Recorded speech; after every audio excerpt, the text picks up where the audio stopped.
recording in progress.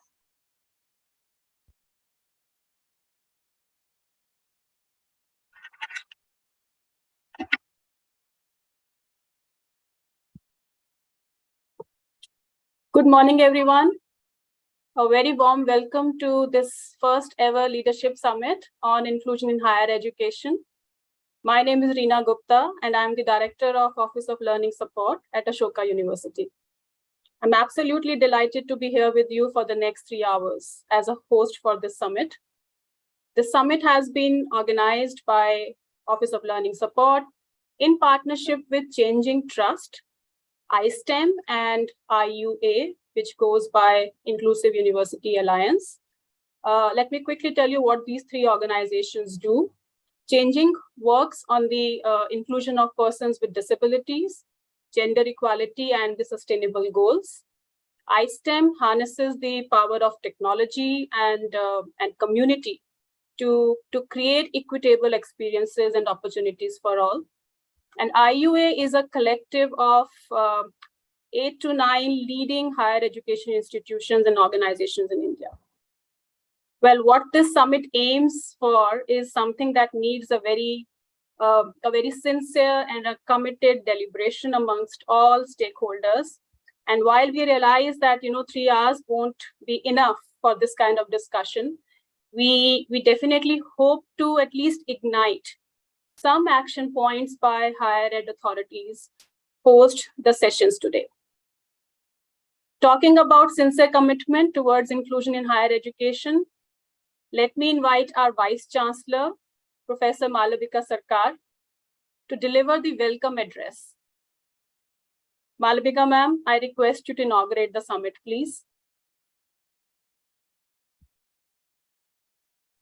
Thank you, Reena.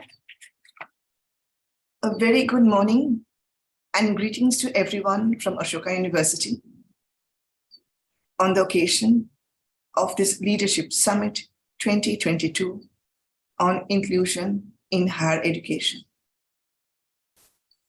We all know what are the goals of higher education. We know that 2 of the chief goals are knowledge transmission through teaching and knowledge creation through research. But equally important for all higher education institutions is the commitment to community building. The words alma mater, alumni, are words we constantly use. And these are indicators of the fact that higher education institutions are an enabling space. So what better space can there be for nurturing inclusion? Disabilities come in many forms, some physical, like visual impairment, that is there for everyone to notice. Others less apparent, like dyslexia and OCD, the product of different ordering within the brain.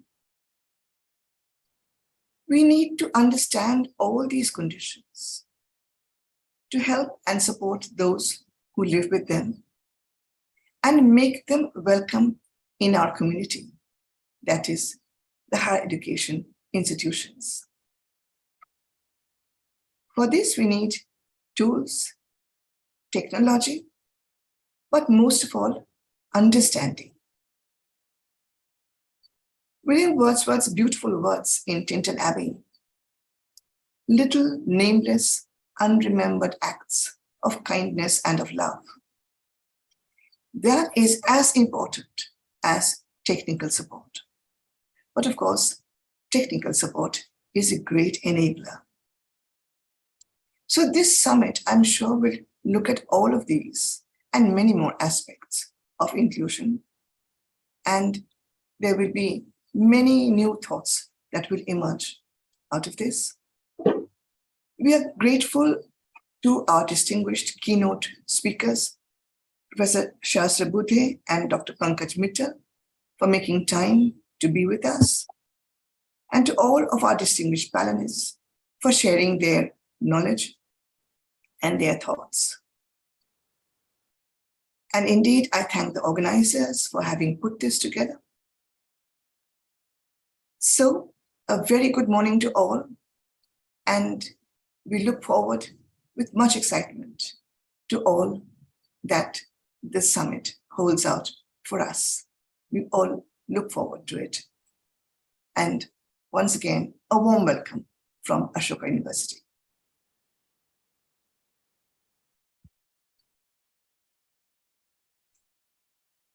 Thank you, Malavika ma'am. Thank you for opening the floor for today. Your guidance and support means a lot to us.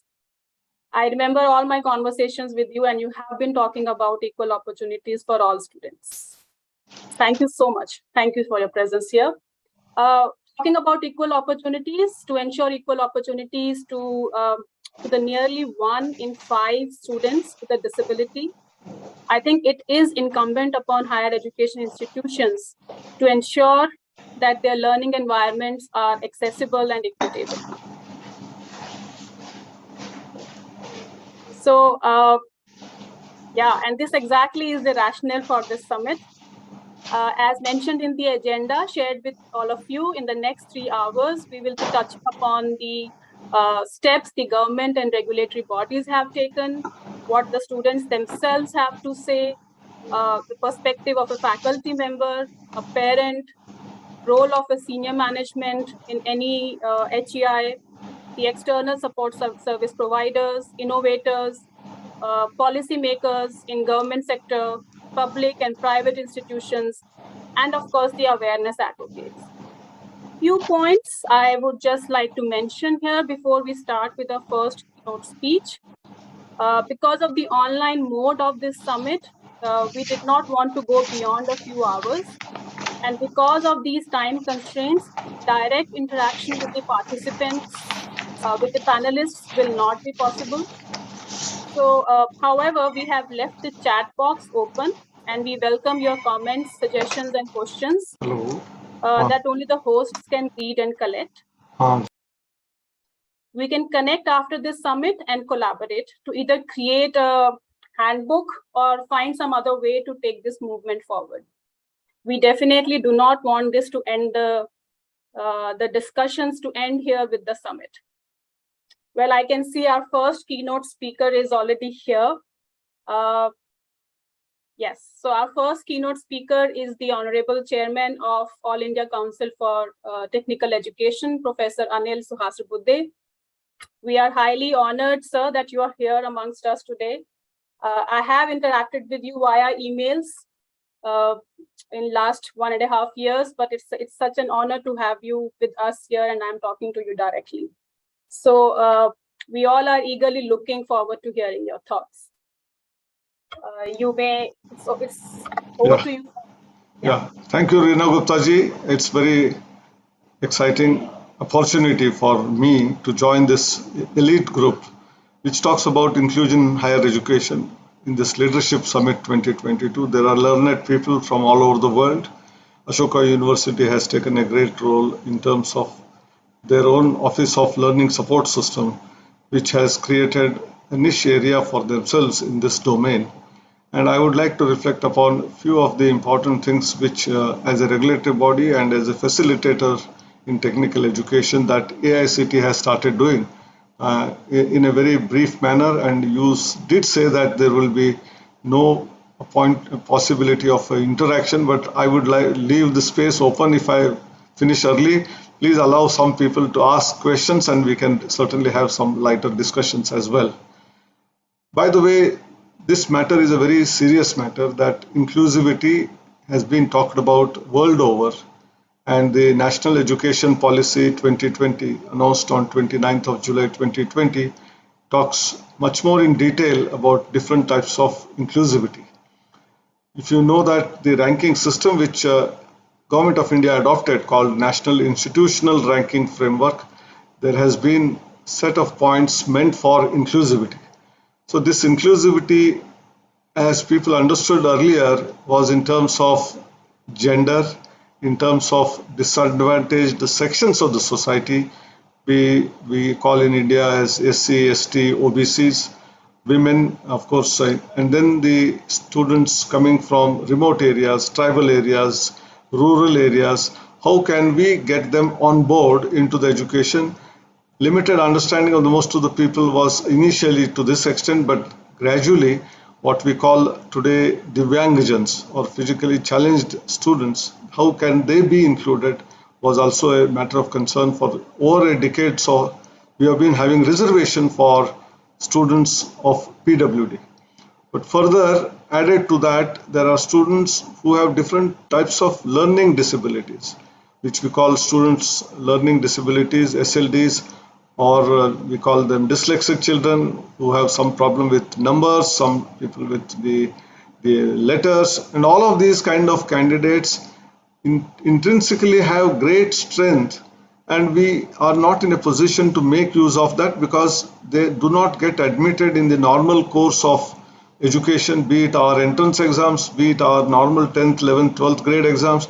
Therefore, very big challenge that all the educational institutions face, or as a sector education community faces, is early detection and then support system.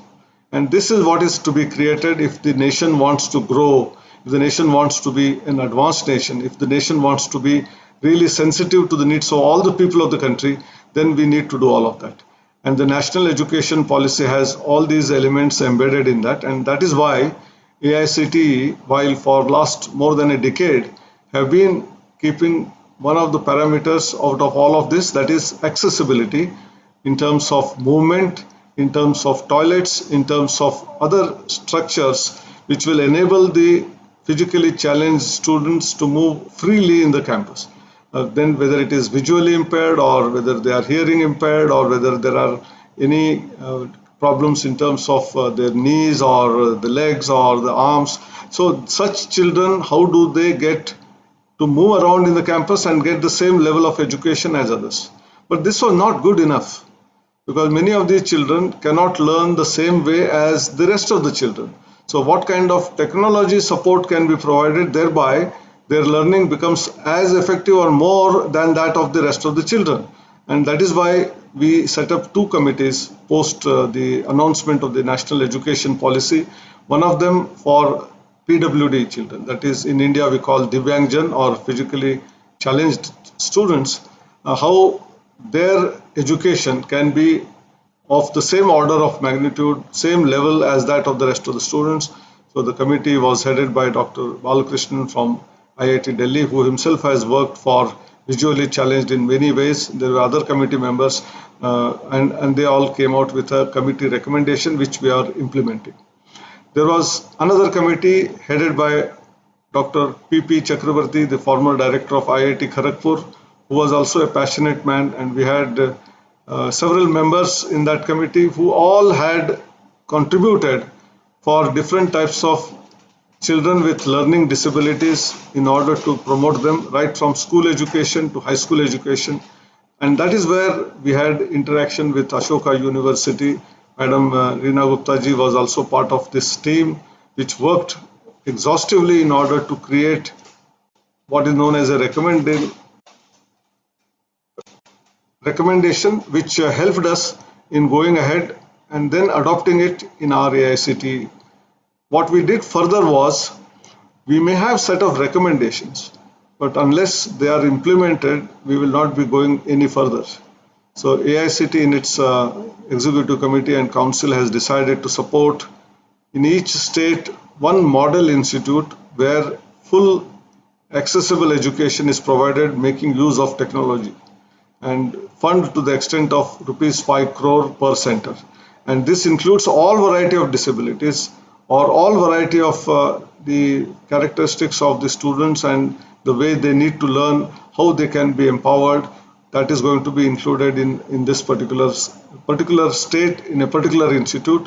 Thereby, any child who is from that particular state speaking that language need not travel a very long distance, but can go to a possibly 100 kilometers away in institute, settle there, live there, and the facilities of hostel, facilities in terms of their taking care of their fooding, etc., should be done by the institute, and the other technical support will be provided by AICT in terms of funding to create technologies for the future. Some of them may already be available in the rest of the world. We may just buy them out of the market, that is from the shelf, but some may have to be developed, and there may be requirement of further R&D to improve upon that, to improve the efficacy of that system.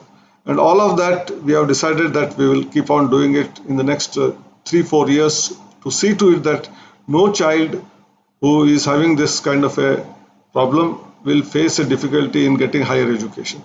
And these children, we have found that they are extremely bright. They may outwardly appear to be having some weakness, but they are having strong mental strength. They have a very strong passion for doing something. And if we don't do that and provide them that support, who else will? And therefore, AICT as a regulatory body, facilitator body, has started this task.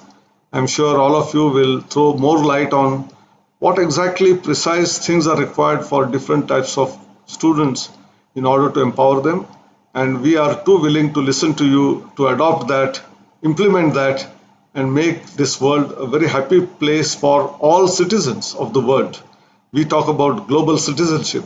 We want none of the children in our universe should face difficulty anywhere in the world. And we start with our own country, our nation, Bharat. Namaskar. Thank you so much, Professor Anil Suhasrapurde. In fact, your words were like music to our ears. And I'm so glad that whatever the committees have recommended, I think AICT has taken it up, a full hog, and you have implemented it with all kinds of institutions, so which is a great step from the government side, and we thank you for that. We definitely thank you for that, and thank you for your presence here. We hope to stay connected with you, sir, and take this discussion forward at other private and public universities. Thank you so much, sir. Yeah, thank you. I now welcome our next keynote speaker, Dr. Pankaj Mithal, the Honorable Secretary General of the Association of Indian Universities.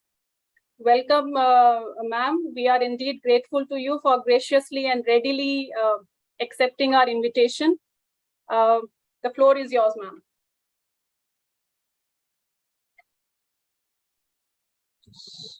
Thank you, Reena. Thank you very much. Thanks to Ashoka for inviting me for this particular session, for delivering the keynote address, and also compliments to Ashoka for holding this particular seminar on this important topic, which is the need of the hour, seeing the disability population we have in India. So I will tell what we are trying to do, especially at the AIU. We were very much concerned about the disabled population, especially who are studying in the universities and colleges. So last year, what we did was that we set up a committee that what should be the strategic interventions to take care of this population in the universities and colleges. What are the issues relating to them? Basically, we wanted to see the world of persons with disabilities through the window of higher education, that how to see them through the window of higher education. So this committee made an extensive study. They identified the problems which are related to disabled population, especially in the universities and colleges, and also offered the solutions. So I'll be talking about that right now. And as you all know that as per the Rights of Persons with Disability Act, which is 2016, there are 21 disabilities which have been identified, and these include blindness, low vision, leprosy cured persons, hearing impairment, which includes deaf and hard of hearing, locomotor disability, dwarfism, intellectual disability, mental illness, autism spectrum disorder, cerebral palsy, muscular dystrophy, chronic neurological conditions, specific learning disabilities, multiple sclerosis, speech and language disability, thalassemia, hemophilia, sickle cell disease, multiple disabilities, acid attack victims, and Parkinson's disease.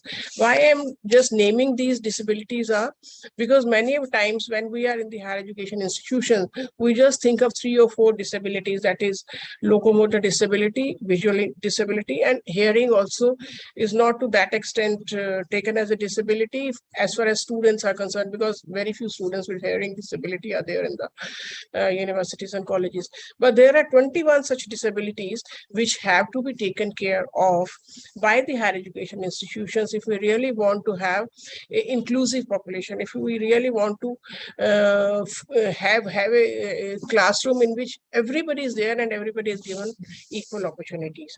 So first I'll talk about the problems which are faced by these persons when they are in the classrooms or in the universities and colleges, and then we'll go to the solutions. So there are many problems, but I'll only limit myself to around 10 problems which are being faced by the disabled population in the university campuses. First and foremost is the structural barriers, because now the building norms say that the campus has to be barrier free, but then we have many old universities, colleges there, the campus is not completely barrier free. So we need ramps, we need so many structural changes in the buildings so that the whole campus becomes barrier free. So structural barriers for physical that it's not only the providing ramps in the main building, but inclusive of classroom, laboratory, library, toilets, restrooms, open spaces, everywhere it has to be barrier free. So first and foremost problem they face is the structural barriers. Second problem they face is physical accessibility to learning resources and material. For example, the accessibility to text, reference materials, training tools. So it's a constraint even now, because many of the materials they are not able to access, because I think the sensitivity on the part of the people who is not disabled is required. Sometimes we say what is the difference between abled and disabled population? It is only some mishap or accident. So within a second, one moves from able population to disabled population. So while you are able, please take care of them. Third is the scope of qualitative and quantitative training and development within the parameters of higher education. So what type of training is to be given? Then more important than then, fourth one, which is attitudinal barriers. Sometimes the attitude of the students, the fellow students, as well as the attitude of the faculty towards the disabled population is something which has to change. So attitudinal barriers are also emerging as a challenge in the present times.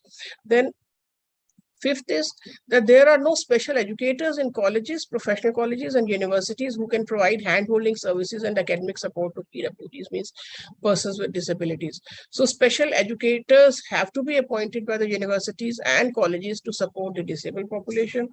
Then the act, that is Right to Persons with Disability Act 2016, it provides for special curriculum and special system of evaluation of disabled population, but I'm not aware of many universities who are having a special curriculum as well as special system of evaluation to take care of the disabled population. So that is something. Then the act also provides for reasonable accommodation for the PWDs. So again, there's a problem that we need to have a proper accommodation for that. They cannot be accommodated in the regular accommodation facilities which we are creating for the general students. So there has to be a proper accommodation for these type of students. So that should be taken care of. And eighth, there is inadequate guidance and counselings to PWDs for seeking admission in higher education institutions, because many a times they come, there is no special designated place where they can go for seeking admission to higher education institutions. So a special counselling cell or counselling facility is not available to these type of people. Then hardly any disability orientation program is conducted in the universities and colleges. So in the universities and colleges, if the able population as well as disabled population, if there is a orientation program which takes care of attitude of able population to disabled population, and for the disabled population on how to access various resources, what are the facilities available. So this type of orientation programs hardly exist in the higher education institutions. And then lastly, no special efforts are made to ensure participation of PWD in higher education. See, if somebody takes admission, okay, we will provide some facilities, but no special facilities are given to ensure that disabled population or differently able population enters the higher education system. So these are the basically problems which are associated with the differently able persons, and that is why the number of differently able persons in the higher education system is low, although the number is very high, around 10% in the overall population. But in the campuses, the number is not very large, just because of this, because we are not encouraging them to enter the higher education portals, or also because we are not creating the facilities in such a manner so that they are able to enter in a comfortable manner. So they should feel comfortable on the campuses. So that is the problem. So the committee which we had constituted at AIU, it had indicated many solutions to these type of problems. Again, I'll speak of some of the solutions which were indicated by this committee. First and foremost, of course, was to provide accessibility and full strategies for full inclusion on the campus, that how they will be included in the campus. And first and foremost was campus design and planning. So as soon as the campus, I mean, suppose especially for the new universities or the new buildings in the old universities, whenever there is a building design and planning, it should be ensured that the design is done in such a manner that it is accessible to people with differently able people with disabilities. For example, for people with physical disabilities, locomotor disabilities, the wheelchair users should be able to move without any help. It's not that somebody should be assisting them. Without any help, they should be able to move. There should be provision of ramps, adequate space for movement of wheelchairs. And the wheelchairs not only for entering into the class, entering into the building, but also for entering into the classrooms, laboratories, toilets, hostel, activity rooms, common rooms, mess, canteen, lifts, and anywhere in the building. So that accessibility for locomotor disability. Then handrails for persons who use crutches. So if one is wheelchair bound, a different set of norms are required. If somebody is using the crutches, then handrails have to be provided. Anti-skid floor is to be provided.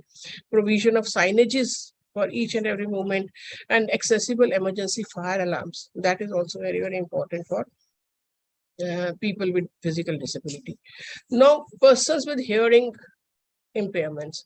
Now, mostly we have seen that in the universities, we take care of physical impairment, but hearing impairment is not that much looked after. So that is also very important, for which what we need is provision of information board in an easily understandable manner.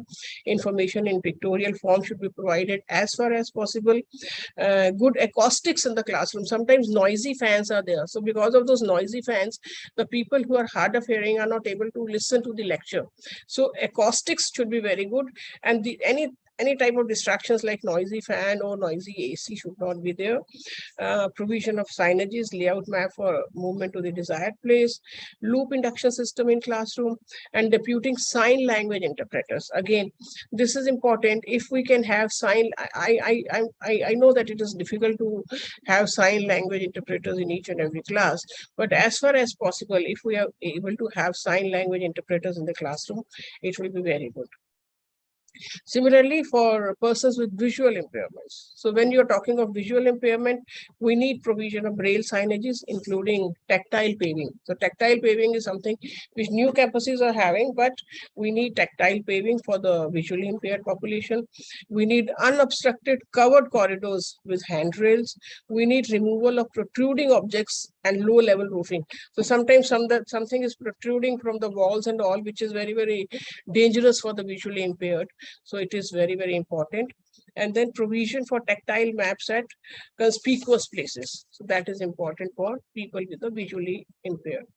Then second thing, apart from the infrastructure, second thing which we want is equal opportunity office, or we can call it office of accessibility. So sometimes what happens is that the differently able population, if they have any difficulty, they run from pillar to post. So if there is a equal opportunity cell or differently abled accessible office, so that will be a one-stop place for them where they can go and get all their grievances or all their issues settled. So equal opportunity cell in the universities and colleges is important, and I feel that the regulatory authorities like UGC, ICT should make it mandatory that equal opportunity cell should be there in each and every university and colleges, and if it is already there, then it should be implemented in letter and spirit. Third is accessible teaching learning process for persons with disabilities. So here again, even if you are able to provide the infrastructure, if you are having equal opportunity cell, but in the classroom, it is important that they are provided teaching learning in such a manner so that they can understand along with the abled population. So what can be done? We can be providing the services of sign language interpreters, which I was talking earlier. We can be using universal design techniques. That means there should be multiple modes of expression and reception. For example, concept should be conveyed in text, audiovisual, mind maps, and practical learning by doing format in teaching learning process. So if the multiple ways are used in which the able population can also use and the differently able population can be used, it will be very good for them. Then there can be clear lighting for the speakers. Like for example, sometimes hearing impaired people, they understand through the lip movement. So proper lighting should be there for the speakers to facilitate hearing impaired for lip reading, and also use of sound amplification system like microphone by the teacher, so that they can, they are able to understand. Then issue of notes and handouts in advance to the students in accessible digital formats. So if they're given in advance, maybe, and if it is in a digital format which is accessible, then these type of students can come to the class reading in advance, and that will help them more. Then creation of peer groups within the class for learning among students, which can be consisting of both able and disabled students. Then training of teachers in communication skills for handling differently able. So one issue is that many times the teachers are not trained to take care of the disabled population. So if the teachers can be trained that how to take care of disabled population, if in their teaching itself, when they are teaching, there can be special training courses to tell how to communicate with disabled population, how to take care of disabled population, what should be your attitude towards disabled population, that can go a long way. Then development and use of e-learning resources embedded with sign language interpretation and subtitles. So we have a SWAYAM platform, which is a MOOCs platform. So it's a India MOOCs platform, but if it can be embedded with the sign language and if it can be made accessible to differently able population, again, that will go a long way for the differently able population. Then subscription to online sources of accessible format books such as Sugamya, Pustakale, Bookshare, ABC Global Book Service. So if the university can provide access to these type of softwares and databases which can be used by the differently able population to facilitate their learning, it will be really good for this type of population. And then if we can provide digital books reading service to each student. So I remember that when I was in UGC, we used to give a special allowance to the visually impaired students for one book reading and buying such devices which can help them to listen rather than reading. So such type of schemes are very, very important. Like in addition, like we had in UGC, 2 schemes called HAPSI and TAPSI. So HAPSI was for providing infrastructure in higher education. It was higher education persons with special needs, providing infrastructure for them. And TAPSI was teacher preparation for higher education. Means the teachers who are prepared in higher education institutions, they should be trained in such a manner that they can take care of disabled population. And third was the scheme for visually impaired, where special allowance was given for books and learning, and reader also. A reader was also assigned to the disabled students, so who can read the text. to them. So also there can be suitable modification in the curriculum to suit the needs of differently able people. For example, especially say in design, we were listening to Dr. Anil Sahasrabudhe.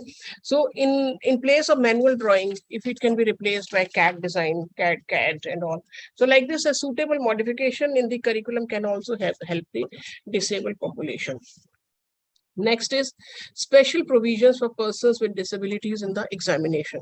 So from the classroom, we come to the examination. We know that giving an examination, that 3-hour examination with a pen and paper examination for disabled population is not very, very easy.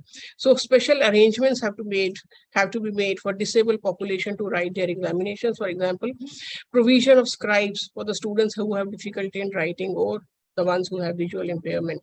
So if we can provide them the scribes, and then not only the scribes, extra 20 minutes for every 1 hour of examination. So that is already a norm many people are providing, but if they are not providing, they should be providing extra time, 20 minutes per hour of examination. That should be given. The question paper should largely be objective type. At least 20 to 50% of the question paper should be objective type.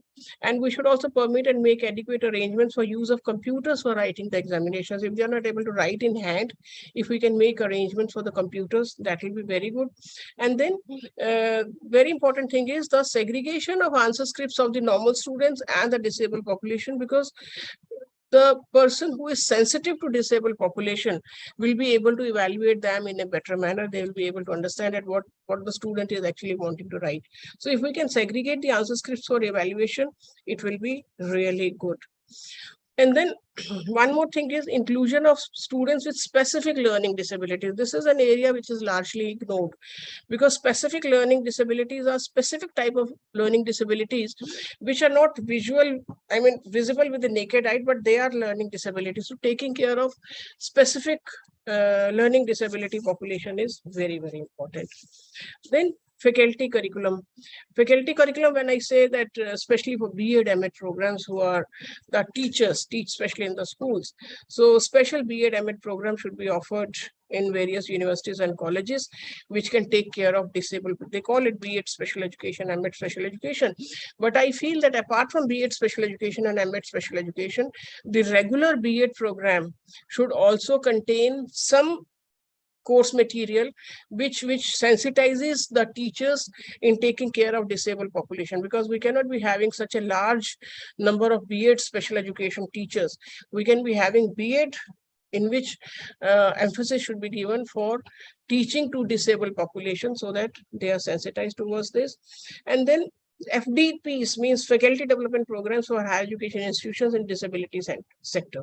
So FDPs, again, we are hardly having any FDPs for disability sector. So we should have FDPs which should focus on sensitization of faculty on barriers to inclusion. So they should know like why it is important to take care of disabled population in a different manner, or what their attitude should be. The existing in-service training program should be there for the in-service teachers.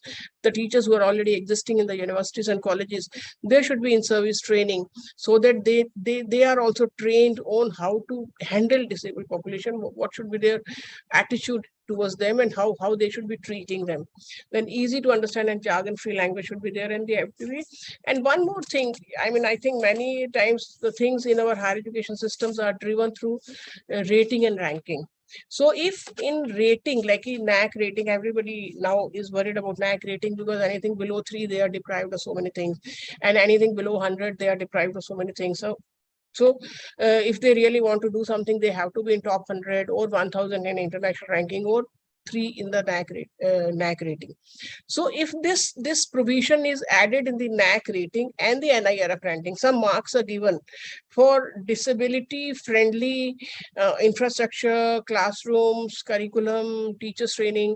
So if this is given in the NAC rating or the NIRF ranking, I think that will go a long way, because then the universities and colleges will really do it. Then we need not sort of be after them. Everybody is after NAC. So if we can include include it in the NAC or NIRF ranking, that again will be a very, very good method. So in the end, I would like to say that it is important that we take care of the disabled population, and it is important that our teachers, our faculty members, as well as our students are sensitized towards their needs, and their attitude towards them should be improving through, we say, multiple training programs or through teacher education programs. Thank you very much, and thanks for inviting me here. Thank you. Thank you so much, ma'am. I think going by what you and Professor Sahasrabudhe have shared today, it's very clear that there are some great positive steps that have been taken in this direction of equity and inclusivity. The only thing is now the allocation of resources, which of course is a big question. And once these resources are put in place, I think I'm very hopeful that in next few years, support services and inclusion of all kinds of learners will by default be the part of the institutional policies. And like you rightly said, then nobody has to go after colleges, universities to include all learners. So we hope the resources are put in place, that we hope the trainings are put in place so that all colleges, all universities make it as a mandate for themselves. So thank you so much to you and Professor Sahasrabudhe. I'm sorry, Professor Sahasrabudhe, I'm not able to take the questions from the audience. There are lots of questions, there are lots of queries. I hope that they will be able to connect with you separately some other way. But we are collecting these comments and suggestions and questions from them. And if you want, we can share those with you, and together we can figure out how to get them answered. Thank you so much. All right. So, well, when we talk about all kinds of learners or learning for all, it also means involvement of all. You all will agree with that, I hope. And that's what takes us to our first panel, which goes by the theme, Voices Braving the Stigma. This panel is moderated by a faculty member at Ashoka University, Professor Jonathan Gill Harris. He is the head of the department and professor of English at Ashoka. Well, it's a special privilege for me to welcome Professor Harris today, as he was the primary force behind the setting up of Office of Learning Support at Ashoka back in 2016. He was the Dean of Academic Affairs at that time. Welcome, Professor Harris. I request you to take this conversation forward, please.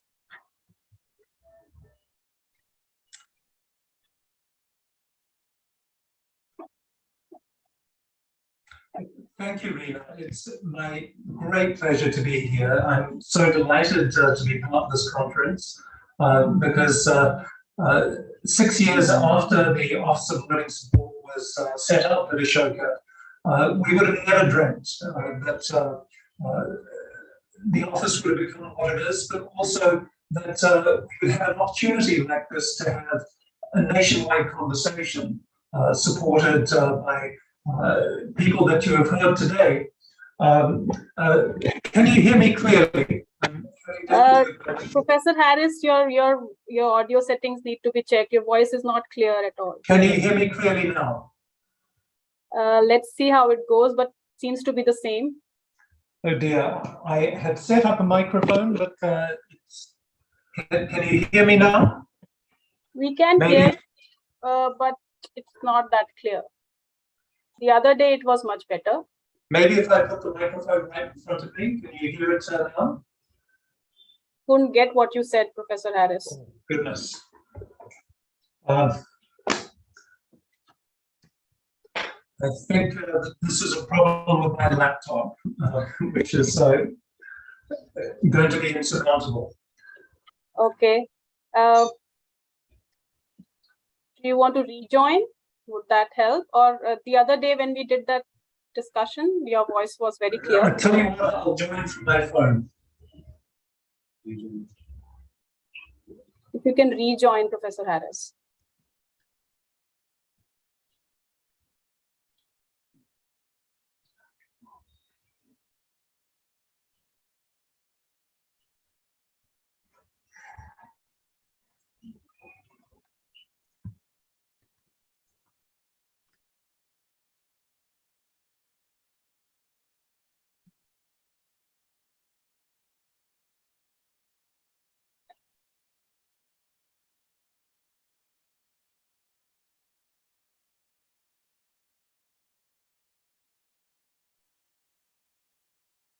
Give us a few minutes, please.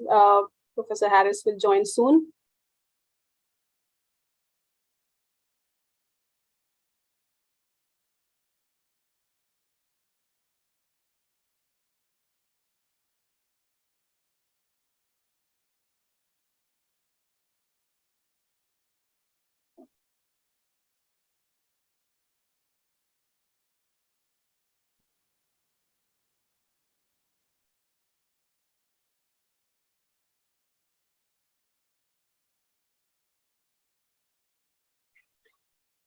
Okay, so I think we'll while we wait. Oh, he's here. Yes, Professor Harris. I hope I'm both audible and visible now. Yes, it's much better. I'm so sorry about these technological difficulties, but in a way, that's what this conference is all about, working with difficulty. I will cut straight to the chase because we've lost time already, but I'll say just this, that for a truly inclusive education to happen, we need not only to mandate that it happen and set protocols for it, we also need to listen to those we're trying to include. And I'm delighted with this session that we can listen to students and parents who have experienced what it means to live with disability in life, in the classroom, in their progress in the world. So I want to start off by inviting someone very unique, a poet and a disability advocate who is speaking for but also representing the growing international community of students with special needs. Her name is Zen Kashyap. She is a class 10 student at the Vasant Valley School. She's also an international award-winning poet, and she is going to read a poem today. Okay. Thank you so much for that wonderful introduction. I consider it a huge honor and a privilege to be here amongst all of you today.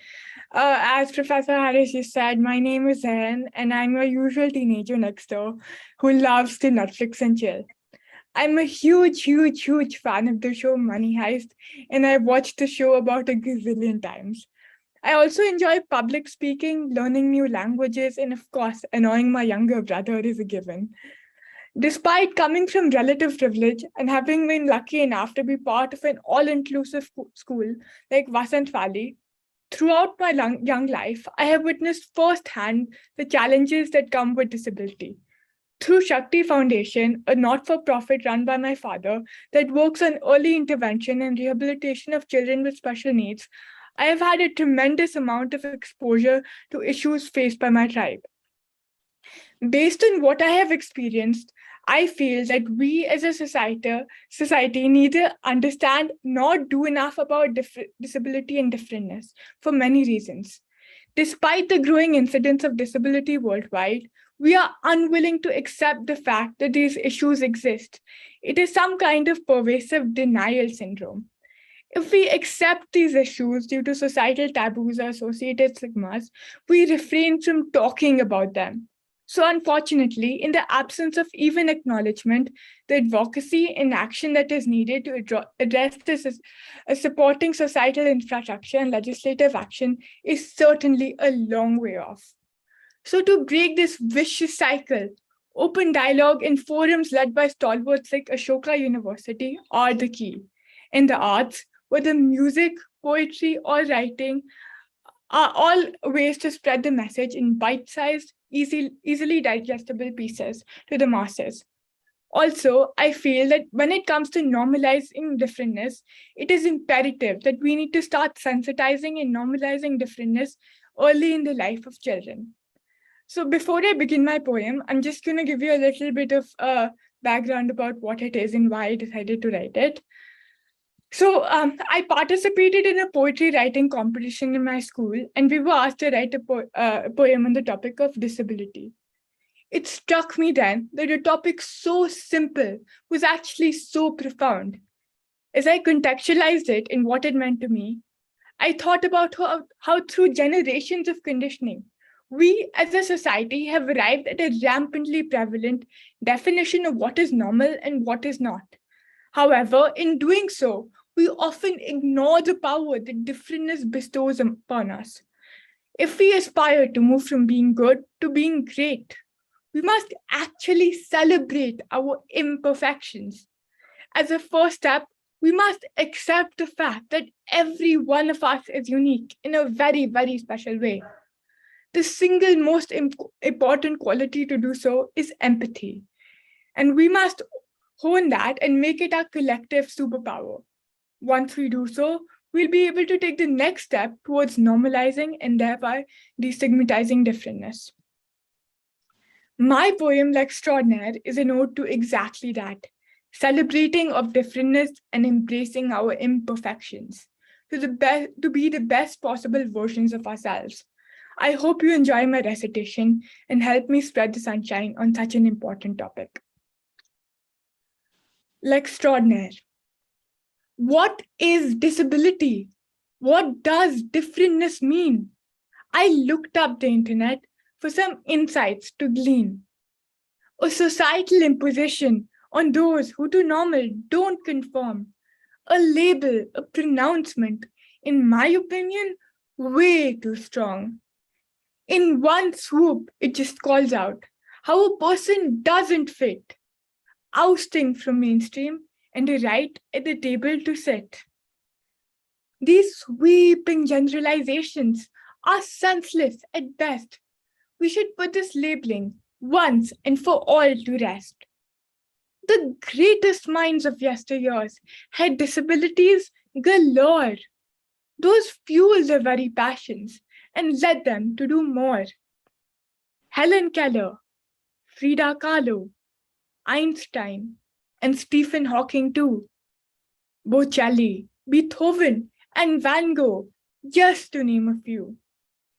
Every one of these geniuses had crippling special needs, yet their legacies live on through generations for all to see. Sometimes, well-meaning people don't know how to react. With differently abled people, they're just thrown off track. Sometimes they show pity and sometimes sympathize. They do it out of kindness and don't really realize. No matter how different people may look or seem or sound, inclusion through act and deed are needed on the ground. Rather than do that look away kind of glance. Smile, be your genuine self, make kindness your stance. Empathy is a superpower the world needs most today. For every single person is unique in a very special way.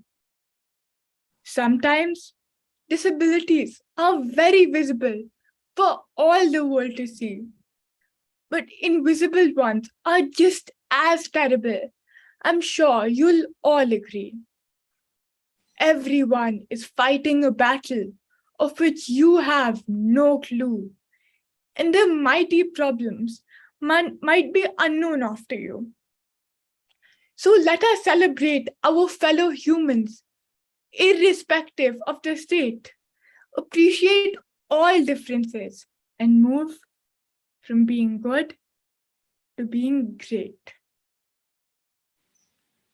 Thank you. Thank you so much, Zen. That was absolutely beautiful. And one line in particular stands out for me. Empathy is a superpower. And it should be a superpower not just for an elite few, but for all of us. We're hoping that today's session will increase the acquisition skills for that superpower, because we'll be listening to some other people who have been living with disability in a variety of ways, as a parent, as a student in the classroom. We have a wonderful panel. I'll just quickly introduce the three members of the panel. Chandana Singh is a parent advocate who is also the founder of Advocacy for Dyslexia. She has had a very hands-on role here at Ashoka University. As one of our founders, she has also played a founding role in setting up our Office of Learning Support. We also are very, very thrilled to have two alums from Ashoka, two extraordinary students.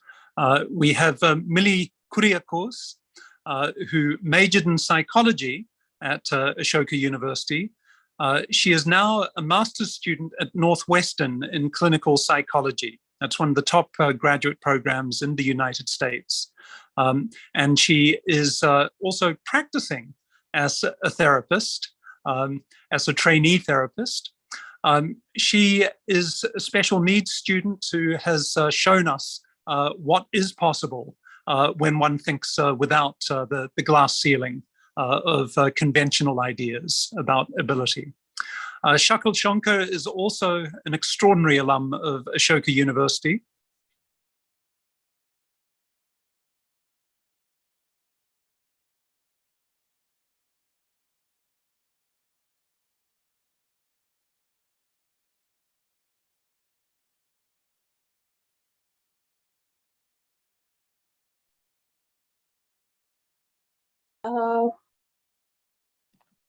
I think we lost Professor Harris. Yes, Shakul. There seems to be some issue on his end. All right. I thought it was my internet connection. No, it is not. So while we wait for him, Chandana, may I request you to start the discussion in this panel? Yeah, absolutely, Reena. Thank you. It's just an honor to be here today. And I think the beautiful poem by Zehen has really, set the mood of the panel. That's what this is really all about. So it takes me back to my journey and, association with the OLS and with Ashoka and with, why we were the whole journey as it came up. Oh, Professor Gill is back. So shall we just give him a chance to take it further? Okay. Hello there. Can you hear me? Sorry, there was a power outage here, and so the troubles keep mounting. Chandana, I think you'd started speaking, but I wanted to ask you, your experience as a parent, I think, is one that all the people at the session will be interested in. And I'd like to hear you talk a little bit about your journey as a parent of a student with learning support needs. What did you encounter as a parent that made you realize you needed to become involved, not simply as a parent, but also as someone doing hands-on work in creating a new environment institutionally at places like Ashoka and beyond? Yeah, thank you, Professor Harris. So, I can't hear you. Sorry. Am I clear? Am I audible? Yes, you are, Chandana. Okay. Yeah, so the reason why I got basically involved in this field of, support and learning disabilities is because of my role as a parent. And in my journey as a parent, with my child through schooling, and going on to higher education. And when we started this, many years back, the OLS, especially in 2016, the awareness for, learning support and learning needs, and especially in the case of SLDs, specific learning disabilities like dyslexia, dyscalculia, and dysgraphia, was really very, very new. Very often there was some support which was available in schools, but in colleges and at the college level, at the higher education level, the support was entirely lacking. Even in schools, the journey for a child basically going into school every day, firstly with dyslexia, it's a hidden disability. So it is very, difficult for the child also to accept and relate to the fact that there is a disability. And then every single day in school, when you do not have adequate support, getting through a single school day really, is very, very hard for these children. And through my journey there, I actually gradually, as I started understanding the field and, interacting with teachers, and we had to make a change of schooling, we realized the difference that learning support, a proper remediation, interventions, a compassionate and understanding environment in an education institution, which, empathizes with you and guides you, the difference that can make to the life of a student. I mean, as I was telling you simply that day, we are wearing glasses. If we remove our glasses and you ask me to read the blackboard, and then you tell me that, you're so lazy, you're not making the effort, you're not reading the blackboard properly. Why are you so slow in writing? Everybody is, copied the whole board, you're still on the first letter. It's not possible for me to do it because I can't see it as well as the person sitting next to me. But because these are glasses, we know about it. With a hidden disability, we are not exactly aware of it at all. All I need is to wear my specs. And the moment I wear my specs, I am able to read and write as well as the person sitting next to me. So this is what learning support, intervention, concessions, any kind of all the support that an education institution offers now, support and technology can do to a student who needs that support. So I think that learning is what led to the idea of, the Office of Learning Support at Ashoka, which was a very hopeful experiment then in 2016. It started off as something for just supporting learning disabilities initially as an idea, and has now gone way beyond that. And it has supported students with hearing disabilities, visual, and students on the learning spectrum as well. As far as higher education is concerned, I think the idea, at the school level, there was still some support available. But at the level of higher education, there was very little awareness and not that much support or options available for a student. So many students, because of that, ended up dropping out after their, school life. So this was an idea which was conceptualized to give that support. Higher education is the bridge between your schooling and getting into the workforce and getting into a profession which you want. That support is what can make all that difference. So which is why the importance and the emphasis, as our keynote speakers have said, today hearing both of them speak is just so wonderful, because if this kind of a change can come about in our universities, we need to include all our neurodiverse learners, because as we have established that these students are very creative, very intelligent, very talented, and they add a lot to any workforce. So any educational institution, by including neurodiverse learners, is actually enhancing their own pool of learning by giving them that opportunity to be a part of the system. So yeah, I think that, the journey as a parent basically, just in a nutshell, taught me the difference in confidence of the child, the difference in how a child's career path with his education and pursuing his dreams and potential can turn out, and the difference that a college education with support can make to them. And I think our two students here will really, their stories will really take that forward. Thank you, Chandana. I hope I'm properly audible now. I've switched laptops, yes. so yes, absolutely, yeah. Good. So let me turn then to Mili, because Mili, you're in a very interesting situation. You are a former student of Ashoka. You are now training as and practicing as a psychiatrist or psychologist. So can you talk a little bit about neurodivergence? What does it mean, not simply as an abstract concept, but as a lived concept? What has it meant for you as someone working with a learning disability?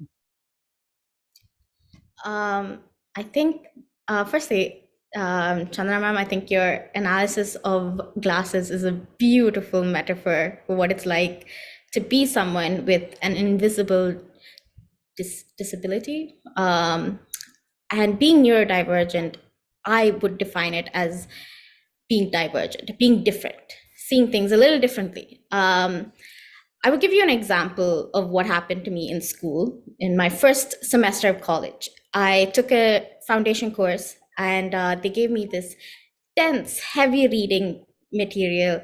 It was based on this theory. And I remember when I read it, I was just like, I read it the first time, I read it twice, I read it thrice, and I was just like, I finally understood what this means.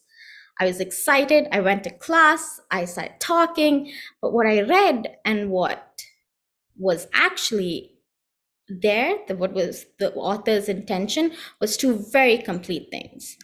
Now, this might come off as, oh yeah, that happens to everyone. But for someone with learning disability, especially dyslexia, this is an everyday occurrence. Every time I do a reading, I have to make sure if it's the correct thing. Because what I'm reading is not exactly, it may not be exactly what it is. So if I have an audiobook, on the other hand, it automatically enters my head because there is no, my neurodivergence doesn't come into play with an audiobook. And I think that is what neurodivergence is in a nutshell. So instead of reading it once, for anyone who is neurotypical, it is reading it 4 times to make sure you understand the material. And then if you're stressed, reading it 7 times instead of 4 times. So just imagine for exams, you have to read your question paper 7 times to make sure you understood the question. That's not very easy. So, yeah. Mili, I have a follow-up question leading from what you're saying. And it's actually based on some of the comments that have been coming up in the chat, where a number of people are saying we shouldn't offer concessions, we should change the methodology of teaching. I think everyone here would agree that the methodology of teaching is something that we always need to scrutinize and adapt in order to be as inclusive as possible. But could you talk a little bit about what in the chat box has been called concessions, what we call at Ashoka University accommodations? Many people think that accommodations are unfair shortcuts. In your experience, what are accommodations and why are they necessary? I think audiobooks is a great example for an accommodation or a concession. Basically, it is not an unfair advantage. It is just making education equitable for anyone and everyone to study. To have a more diverse classroom means more diverse conversations, means different opinions and conversations. Isn't that what you want from a classroom? And so I think accommodations is just making education equitable, is just making it an equal playing field. Why would I need glasses if I can read perfectly fine? I'm just using that metaphor because it so beautifully encapsulates what it is to have accommodations. If I don't need accommodations, I won't ask for it. So those who ask for it need it. And it is not a cheating system. It is just that things are just a little different. We see things differently. We view the world differently. I don't know how many of you have watched Kung Fu Panda. I think that's the best example. With the main characters, the main ninja characters over there, they learned it the hard, normal method. But with Po, the dragon warrior, he had to use food as a way to learn how to handle Kung Fu or learn Kung Fu. And I think that's what it is to have accommodations. It is to learn how to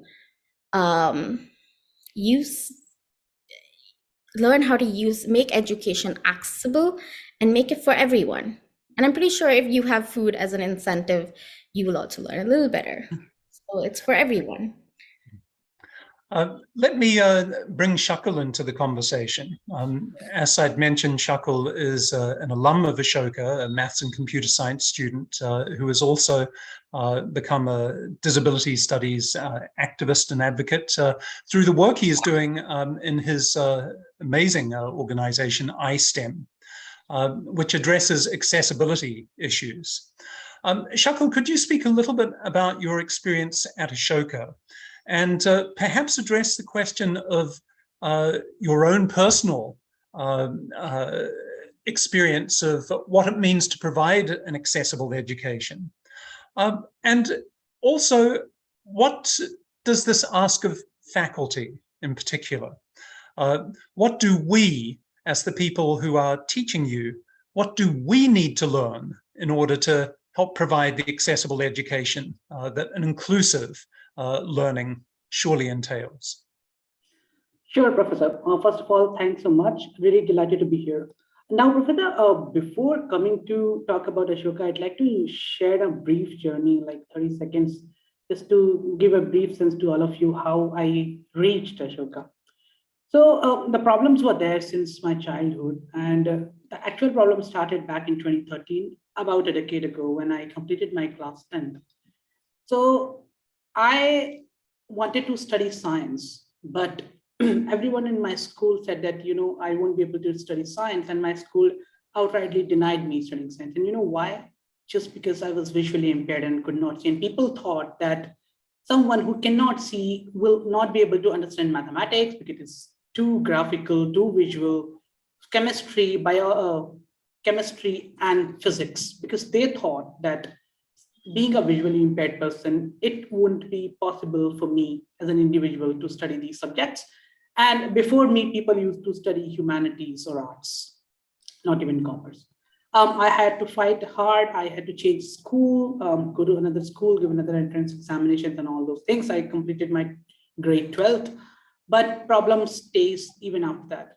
All the universities or schools in India I would apply for, they would outrightly reject my admission, even though I was clearing their exams, following their cutoff list, whatever.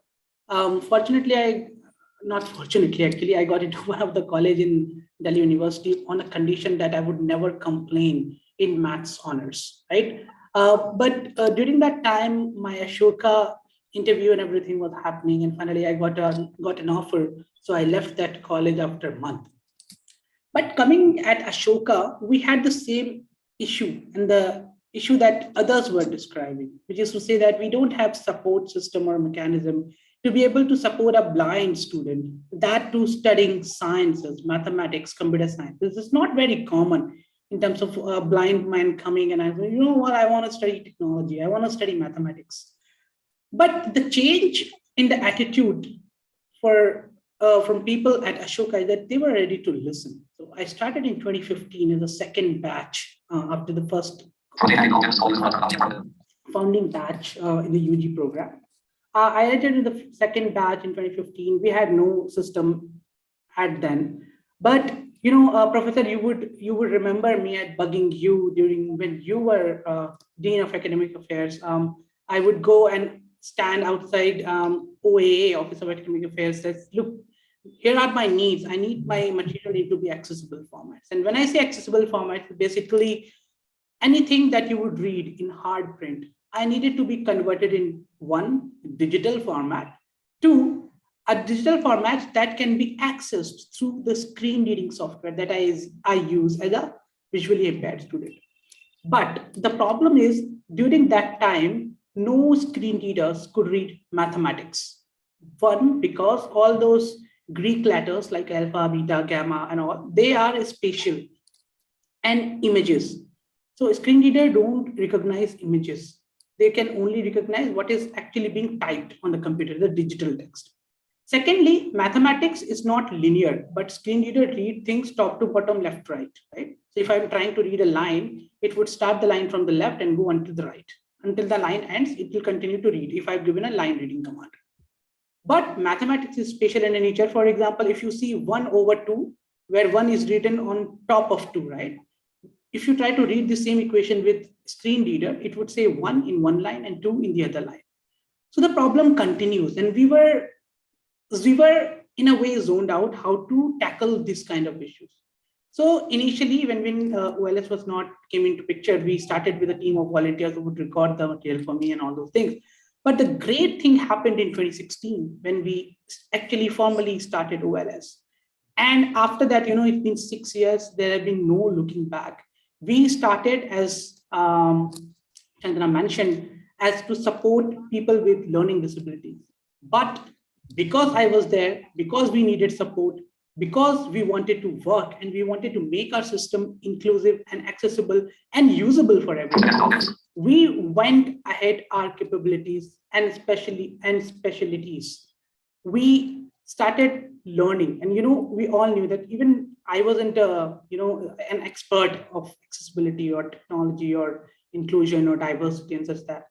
We learned together, we worked together, we created this infrastructure that anybody, whoever comes with a problem, will have a pair of ears that can hear him, try to understand the problem, try to understand where we are lacking, listen to them, try to offer them the best solution that possible, research, learn, come back, resolve the problem. So by the time I graduated in 2019, we had a support system for every student that we can accommodate. Now coming on to the faculty side of things. So I was fortunate where I was a math student, and during my time, it used to be the small maths majors. We had around 6-7 people in my batch who actually ended up majoring in mathematics. People thought it is difficult, but some of them enjoy it a lot. So the role of professors and the faculty was really important. If you are a person with vision impairment, especially, and maths is a very, a whiteboard or blackboard kind of a subject, where professor would come, they would start writing on the whiteboard because they want to demonstrate few examples how a problem can be solved. Now, my professor played an important role in making my classroom accessible. Whatever they would write on the whiteboard, simultaneously they will speak. And I had a clear ask that whenever someone is not speaking, I can just raise my hand and say, like, can you please speak what you are writing? Because I'm also taking notes and typing up in my laptop. This is one. Second, since we did not know how to create accessible maths in the screen reader, we found out another alternative, a TypeScript language called LaTeX. So this is a language that everybody, not with people with vision impairment, everybody uses to write mathematics on your computer. So it's basically, in a way, it's a programming language. You give an input and you get an output. But for me, the input, the source code was accessible. So all my professors started writing, some of them actually started writing their lecture notes, handouts in LaTeX and send me the input file so that I can also read. And not only this level, even in my 4th year, I was a teaching assistant for 3 courses. And the way my professor was so helpful, they asked all the students in the class, because I was supposed to grade their assignments and exams. We made everyone write their exams and everything using LaTeX on their laptop so that I, as a teaching assistant, can not only grade, but also check their copies, take their tutorial sessions and everything. So it's all about, small changes. All I'm trying to communicate with all the examples to make everybody understand that accommodating disability is not a rocket science. It's not something that you need to spend a lot or you need to go beyond your capability. All it needs a dedicated team, a support staff, and people who want to work in that direction. I will end up just to, throw some light on accommodation, since Mili was discussing about it. Accommodation is something which is providing an equal level field to everyone to play and then come and compete with each other. I'll give you a small example. At Ashoka, we have a provision that those who are not very comfortable in English, we provide them bridge classes so that they can also be at the same level as other students are.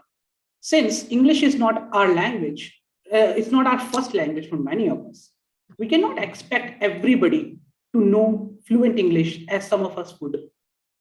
So providing them those bridge classes is accommodation. Providing them someone who types their exam using LaTeX definitely takes more time. Giving extra time rather than other students who are just using pen and paper and writing their exam is accommodation. It's not giving an unfair advantage to everyone. It's basically include others which may not fit in your quote unquote normality. Thanks so much.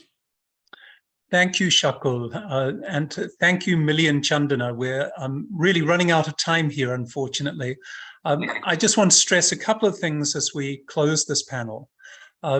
It's terrific to hear from the 3 of you because not only do you provide us with a lot of amazing insight, you are all a reminder that if we are going to be truly inclusive, we need not just to broadcast our plans for inclusivity, but also listen to those who we're trying to include.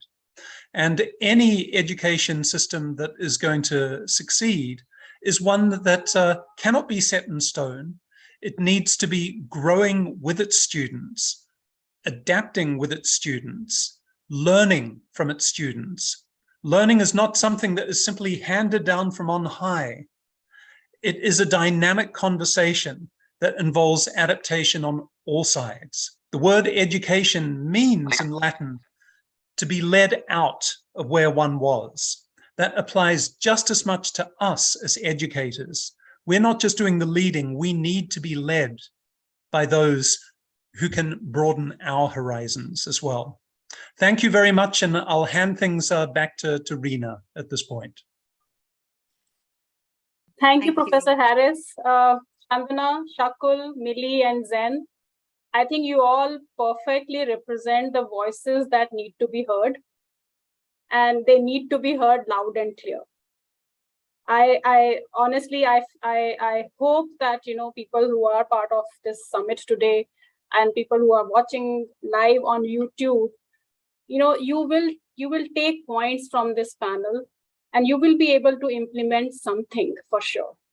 The concrete examples that Mili and Shakul shared today, and Chandana and Gil talked about how they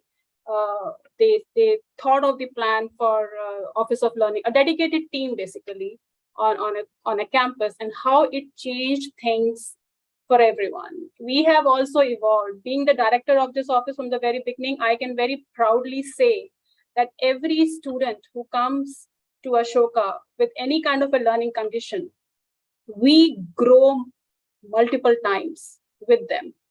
We don't have the answers to everything that they come up to us for. We learn from them. We try, like Shakul also mentioned, we try, we go out, we hunt for solutions. We ask the students directly.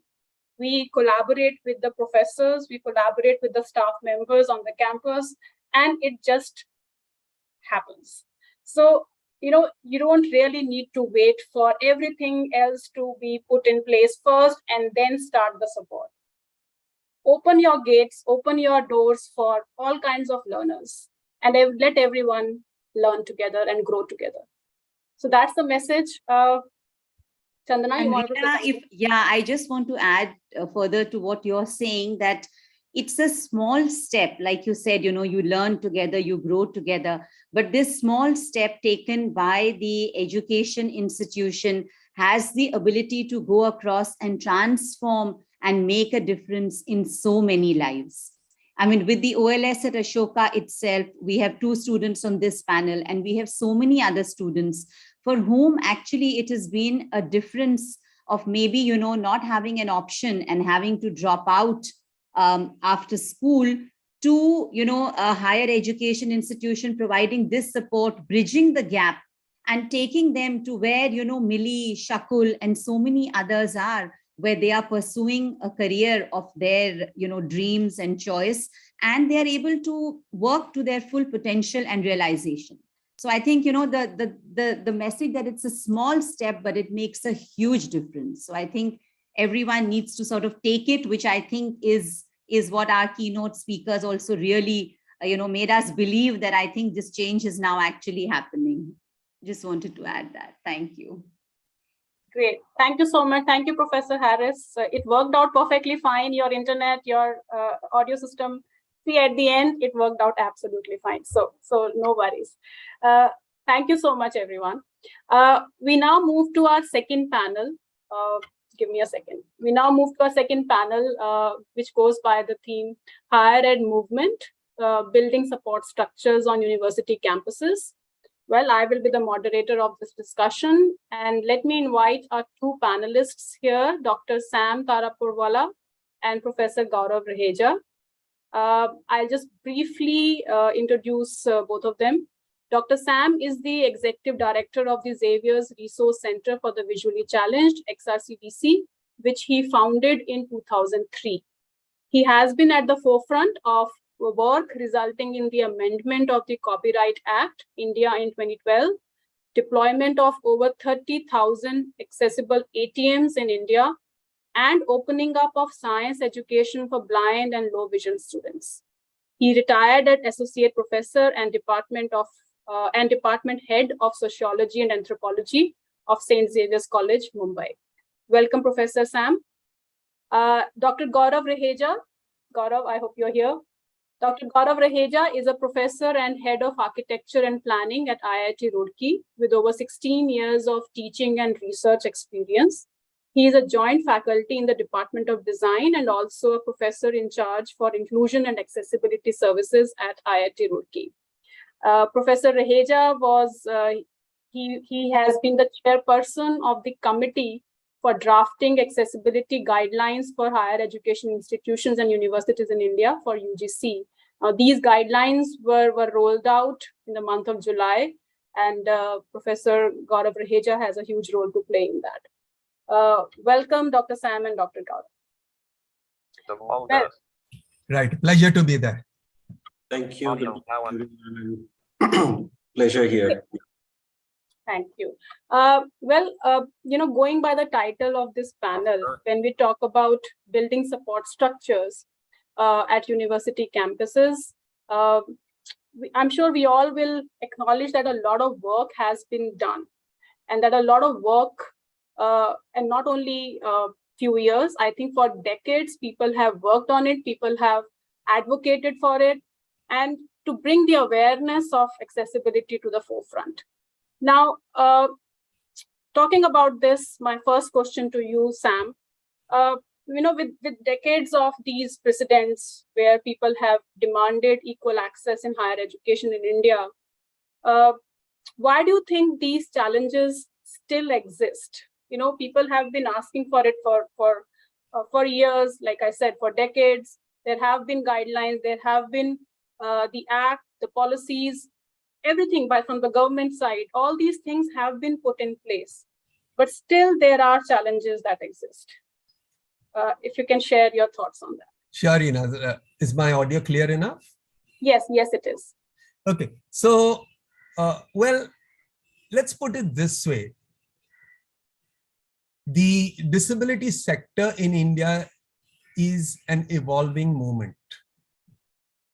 And we have been able to articulate our thoughts, needs, and perspectives more and more so in a structured manner relatively recently. There were random demands here and there, and more often than not, they were in the nature of major concessions which had the power of disempowering rather than empowering. Now, what do I mean by this? I'll give you an example from the blindness sector. Unfortunately, the standard of many of our schools for the blind are very, very poor. No aspersions meant, but consequently, many of our students were not doing too well in mathematics. And therefore, there came a demand that students with blindness or low vision should get an exemption effectively from doing the class 10 exam, and rather should be tested at the standard 7 level when they pass out in standard 10. Now, these sort of concessions had the power of actually weakening most of the persons with blindness rather than strengthening, because everybody started taking this as a line of least resistance. And teachers who wanted higher percentages for their students kept pushing students into that concession frame of mind. Now, you did have all of this, but actually more in the last decade or two, one is noticing this need to excel. Why? Because as students graduate, they are no longer thinking of jobs as telephone operators or doing some very basic work. They have aspirations. You had examples of people in your earlier panel, where aspirations to equally match up with others. And, for instance, many of our students at St. Xavier's came back saying, we want to do the competitive entrance for the MBA. And there's no way they could do that. And they'd come out with schooling where they did 7th standard maths. We had to work on a whole remedial system. And this is where the message started percolating down, saying, we need to actually do more. And the articulation of that need has started happening. It's still a long process because, Reena, to put it in one simple phrase, mindsets of people, all stakeholders, and I would include persons with disabilities in that also, till the mindset changes towards believing that we can, nothing will happen. I agree with that. Thank you so much, Sam. So what do you think? What has been done in the recent past to address all of this? The points that you have just talked about. Well, you're asking me, Gaurav? Yeah, it's for you only, Dr. Sam. Okay. So what has been done? Well, we've started. First and foremost, one of the important things is India is a signatory to the Uncrpd. Thanks to efforts, we now even have the 2016 legislation in place for the RPWD Act. And what is very, very important is that there is a gradual growing consciousness that equal opportunities need to be provided. It's a slow process. So for example, in Maharashtra, the Maharashtra State Faculty Development Academy, which is recently set up in Pune, has 6 schools. One of the 6 schools is diversity and inclusion, where they believe that diversity and inclusion are an uncompromisable element in the academic life of a student. And so obviously teachers need to be oriented. And the biggest step is overcoming the mindset of teachers who believe, oh, it means a lot of work. It means work, no doubt, but it's not rocket science. Neither is it going to break the back of a teacher. I've been a teacher, so I can speak from experience that it's a question of making workarounds. At Xavier's, when we had a science student joining us 3 years ago, he just recently graduated with chemistry and botany. There was this mindset, oh, how can we do it? Oh, how can he handle chemicals? How can one do this? How can one do that? It's great to have those questions, but it's as important to be open to look out for the answers. I don't know does not mean it is not possible. And the moment that mindset starts taking root, you're going to have inclusion spreading faster than Corona. Yeah, that is so true. You're absolutely right, Dr. Sam. Well, that brings me to Gaurav. Gaurav, we have been, like Dr. Sam also talked about the inclusion and what's the role of the faculty member or the role of a student there. But tell me, how should we interpret this entire concept of inclusion? We have been talking about, there have been a lot of discussions in different forums, but how do you think we need to interpret? Different people have the different thoughts on it. So would love to hear your ideas. Yeah, thank you, Reena, and thank you for the wonderful conversation initiated by Dr. Sam. So, I've been thinking of lately, very often, when you start advancing and roles keep expanding, you sometimes do a mid-course correction and you go back to the very fundamentals once again. And you restart asking, what does inclusion mean? What does access mean? Are we on the right path? Do we need to do something else in a better way, etc.? So I believe, there are various definitions, but I therefore refuse to use the word definition here and allow everyone to interpret the word, because that's how the word itself will grow. And the word inclusion itself must be inclusive. Paradoxically, Reena, if you see, the entire education system is very exclusive because we have exams to exclude. We have systems which filter out people, and then we talk about inclusion. I know exclusion is a system designed to bring in inclusion, but inclusion by a very simple understanding in consciousness is exclusion for none. Right. Now, that basis for exclusion or inclusion is broadly, I've seen, is either by terms of age, because we have also defined an age of learning.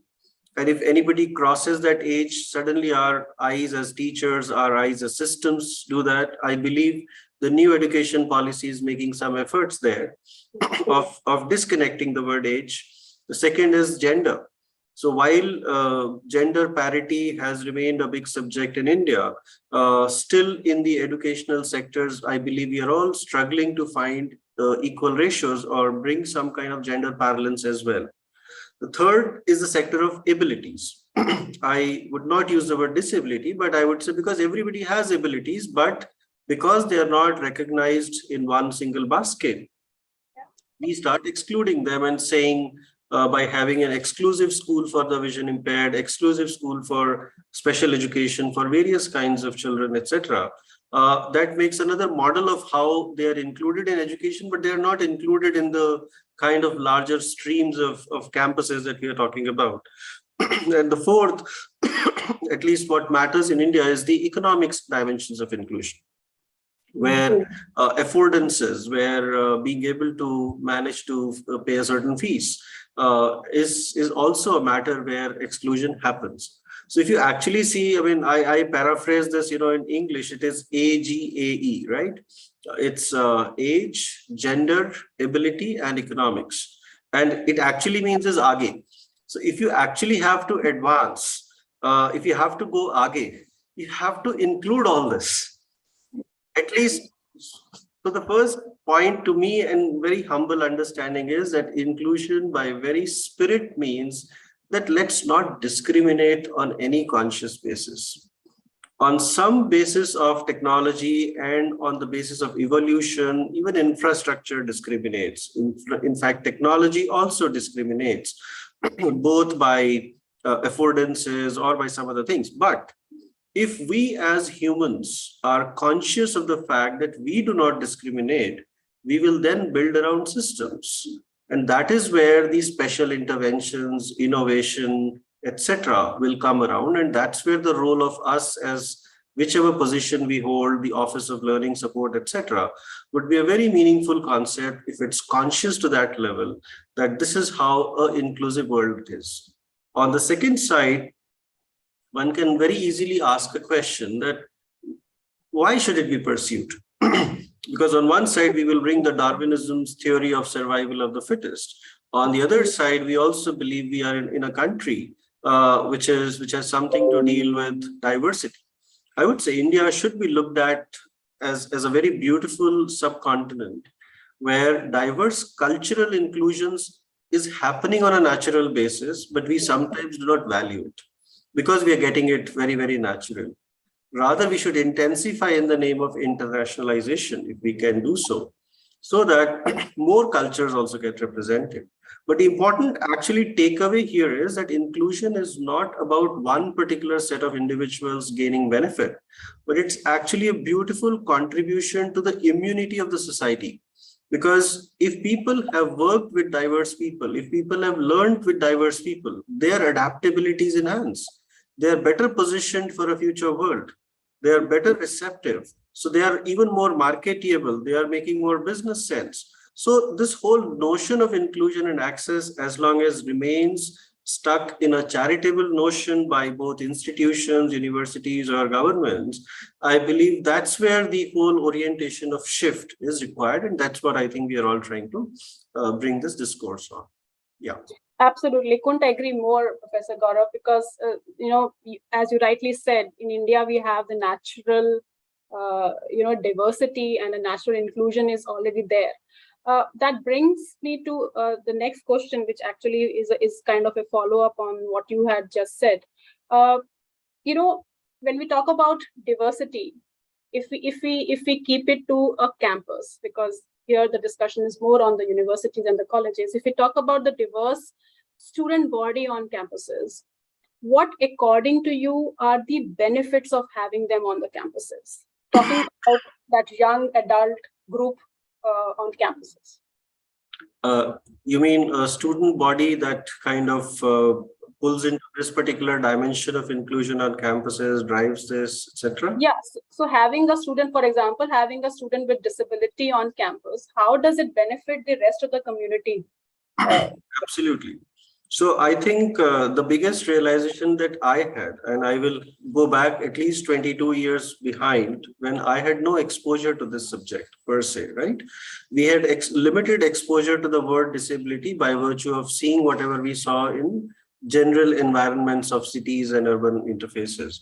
My first interaction happened when on my own IIT Roorkee campus, I happened to see a school for children with hearing impairments.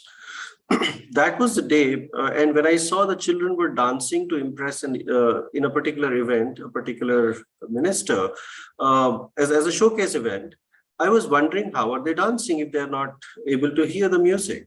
So while everyone else, and it was a patriotic song, so a very important thing that came to my dimension was, while the world is acknowledging the dance, the world is enjoying the music, the actual performers are not.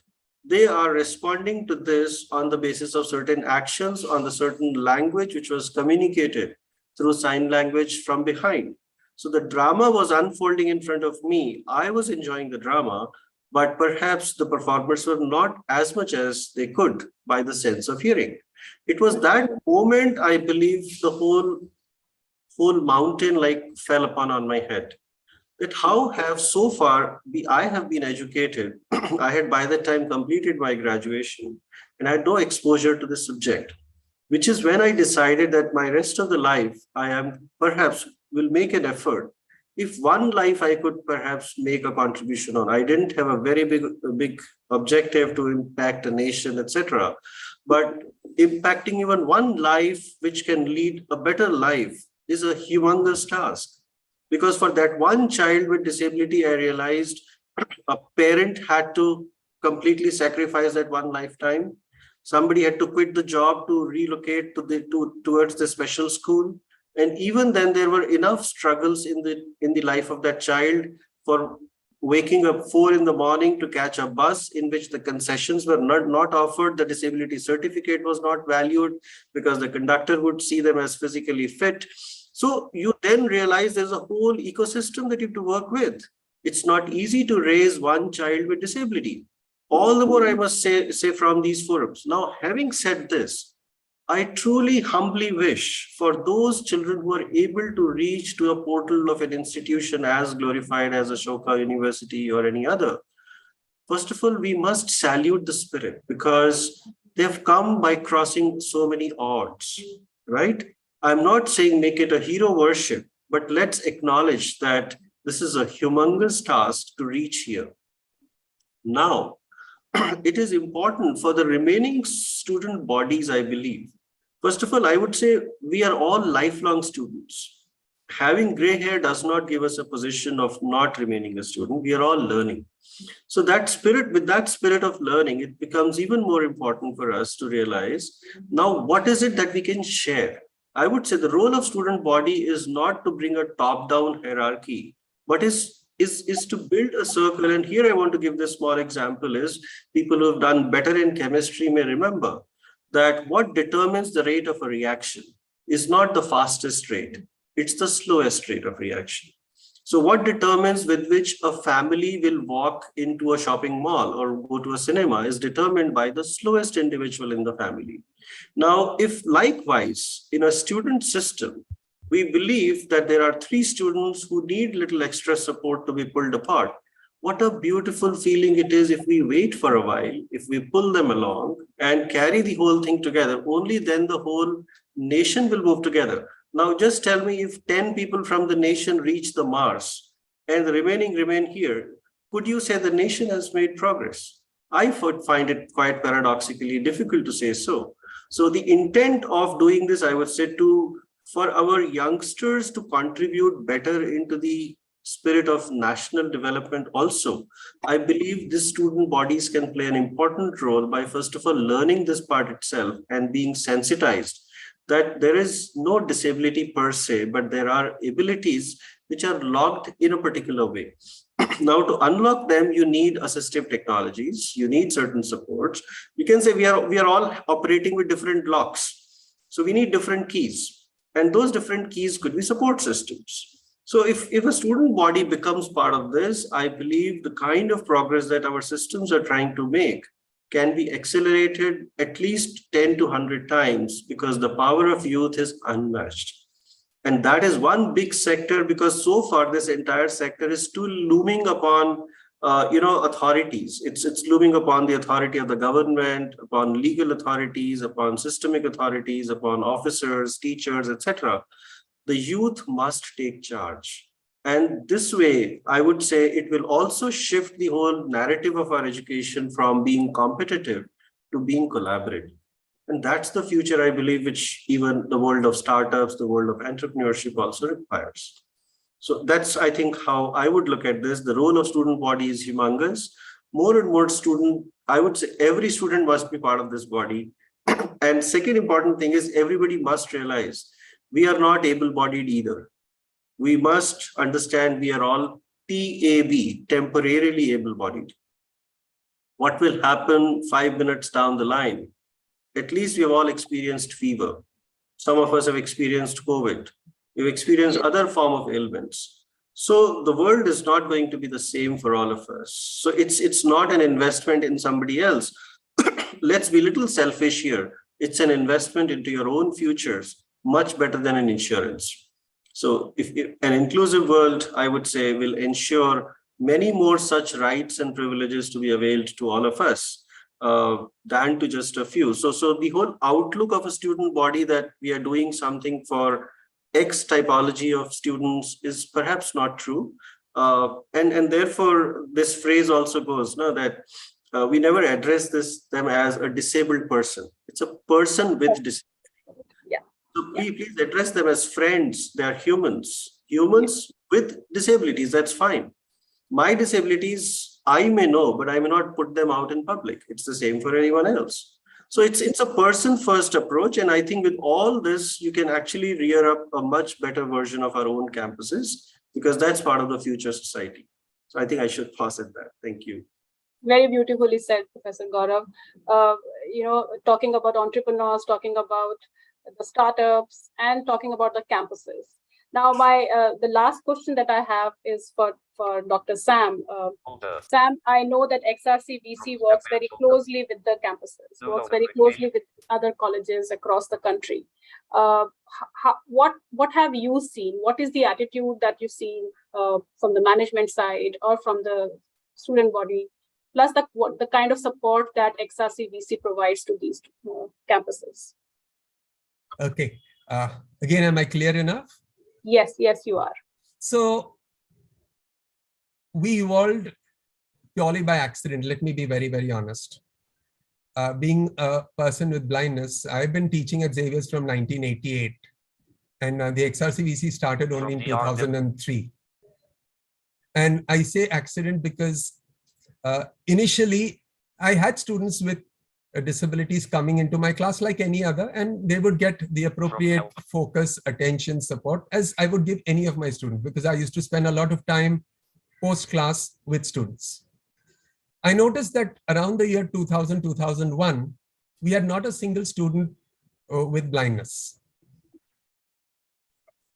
And when I explored that, I realized that because college had not brought in assistive technologies, which had just started coming into the city, one of the other colleges had started it. And when I put it to the management, they said, well, we want to, it's part of our vision, but we don't have funds. And at that time, remember, assistive technologies relative to what they are today were criminally expensive.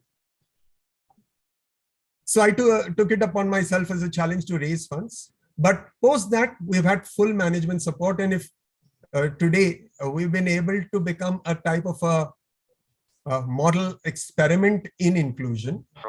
And we are able to share some of our thoughts, I won't say expertise, but some of our thoughts and experiences with others.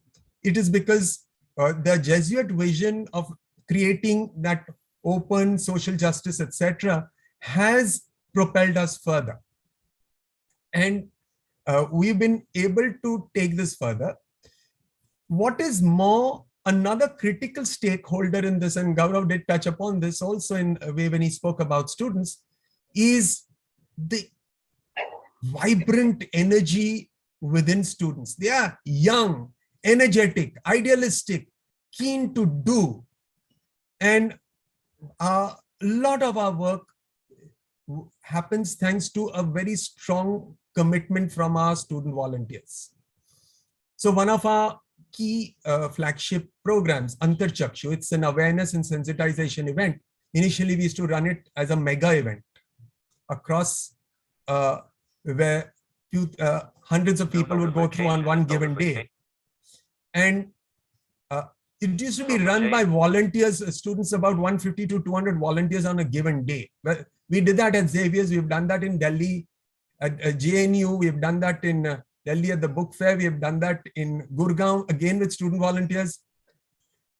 It just gives me the conviction that students are far more open-minded than people who have advanced in years. They believe anything is possible, so much so that even when we talk to students about, let's say, a need of a student with disability, they have been able to throw up ideas which perhaps have not struck us. And therefore, we need to keep our lens in a 360 position so as to pick up ideas from everywhere, because the biggest obstacle to spreading the inclusion thought process and message is a closed mind. And the moment we open it up to brainstorming, we do find there are workarounds. It doesn't become rocket science, it becomes a much more smoother process. And so students, teachers, management, and most importantly, we need to get in the buy-in from families. Because if the family believes, the child will believe. As the child grows older, the child as a college student will believe.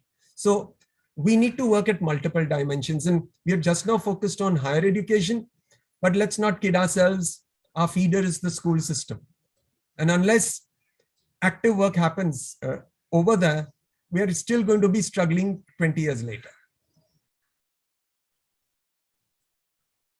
You're absolutely right, Dr. Sam, because that's the reason why we initiated a program called College Readiness Program for high school students with disabilities. So, in the interest of time, I will have to thank both of you for your insights into the benefits of a diverse student body on campus, specifically for disabilities, of course, in today's conversation. And like Gaurav also mentioned about the role the universities have to play, the role the startups have to play, the entrepreneurs have to play. That takes us to the third panel of our session today. So thank you, Professor Gaurav. Thank you, Professor Sam, for your time today. It's been a pleasure. Appreciate and wish the remaining panels and processes all success. Thank you so much, Sam. Thank you. Thank you for your wishes. And, we now move to our third panel. This panel is again of distinguished speakers, and they will take the discussion beyond campus culture and support services. This panel is moderated by Dr. Priyank Narayan. Dr. Narayan is the founding director of the Center for Entrepreneurship at Ashoka University. He has been championing the mission of building an entrepreneurial mindset in every student. Prior to joining Ashoka, Priyank was an entrepreneur for many years. He is also a visiting faculty at IIT Delhi, IIM Ahmedabad, and HEC Paris. Welcome, Priyank, and over to you. Thank you so much, Reena. Thank you. I've been listening into some of the conversations that have been going on, and it's been absolutely phenomenal, that kind of speakers and their perspectives. And I hope that we can add value to what we've built up so far. This panel is going to be about focusing on improving access through technology and through skill development. And I have a very illustrious panel to introduce. Let me start with introducing Ms. Abhishek Singh. Mrs. Singh is an officer, an IS officer of the 1995 batch, with very diverse experience in governance and policy formulation, and also using technology for improving governance. He's currently the president and CEO of the National E-Governance Division, with additional charge of the Digital India Corporation, MyGov, and Karmyogi Bharat. He's done his master's in public administration from Harvard Kennedy School, and he's also done a BTech and MTech from IIT Kanpur. Thank you so much, Abhishek, for joining us. Next, let me introduce Ms. Geeta Dang. As an advocate of special needs, Geeta believes that is anchored in helping people with special needs and contributing to members of society. She works with corporates to advocate accessible solutions and also how to bring about these solutions mainstream, both as customers and employees. She's worked with some of very interesting organizations like Indigo Airlines, PVR, Naukri, and Lemon Tree. She's the chairperson of the Skills Council for Persons with Disabilities, and she's working on a significant ramp up and scale up of skilling and mainstreaming young adults into employment opportunities. And my third panelist is my colleague from Ashoka, Dr. Partha Pratim Das. He's a visiting faculty in the Department of Computer Science. He's visiting us from IIT Kharagpur. He has over 22 years of experience in teaching and research. Some of the interesting things that he's done is he's been involved in the National Digital Library of India, the project of Government of India, and he's also done another very interesting project which is called Deepak, Disability Education Engagement Portal for Access to Knowledge. And he's going to talk about these two initiatives. Thank you so much, panelists, for joining us this afternoon. Let me start by asking you, Geeta, the first question, which is, we've been hearing various perspectives on inclusion, on disabilities. Is disability management and disability inclusion, is there a business case for it, or is it still seen as charity? And you know, what's the sort of worldview there of corporates and of customers and of the business world? So I think, so I'm a parent of a child with special needs, and I believed in mainstreaming and early intervention. And I think over the last 40 years, when there were really no special educators available, the world has changed significantly. And I think there are two parts to play to it. One, there is a large community of parents who are much more engaged in the world, who travel overseas, who see what's available, both at corporate, government, etc., and therefore see a need to try and bring about the change. Having said that, schools have begun to become inclusive. I know that Shriram's school, my daughter was the first student of their learning center, and by the time she left, there were 100 students. And you know, then suddenly what happens is there's a peer pressure effect. And the beauty is that parents are seeing their students and their children integrate in these schools. So we are actually seeding a huge movement change, which wasn't there earlier. Right. It's a much tougher battle, I will say that, but I don't see inclusion as going to learn math. I don't see inclusion as going to learn, you know, speak a line of Shakespeare. I see inclusion as being with a peer community and learning there is so much more you can actually do, and that should really, to my mind, be the goal of the environment. A lot of the NGOs started as by parents of disability kids, and corporates have still looked at it only as charity. At TIE, for example, we've started having startups come and pitch because we want scalable models. We want startups to look at, you know, spectacles were an aid for disability, so were dentures, so was subtext on chat boxes. And today we all watch movies with subtext, right? There are hidden business cases, and to my mind, if we don't do something about it, shame on us. Right. No, thank you. Thank you for bringing in that perspective. So Let me come to you, Abhishek. Based on what we're seeing in the industry out there, some of it articulated by Geeta, some of it by the previous speakers, how can technology be leveraged to make services, and especially government services, accessible to all? Because, you know, a lot of private sector would get inspired with what the government sector is doing and start implementing it in the government sector, in the private sector as well. So share with us a little bit about what your organization is doing and what we can take away from there.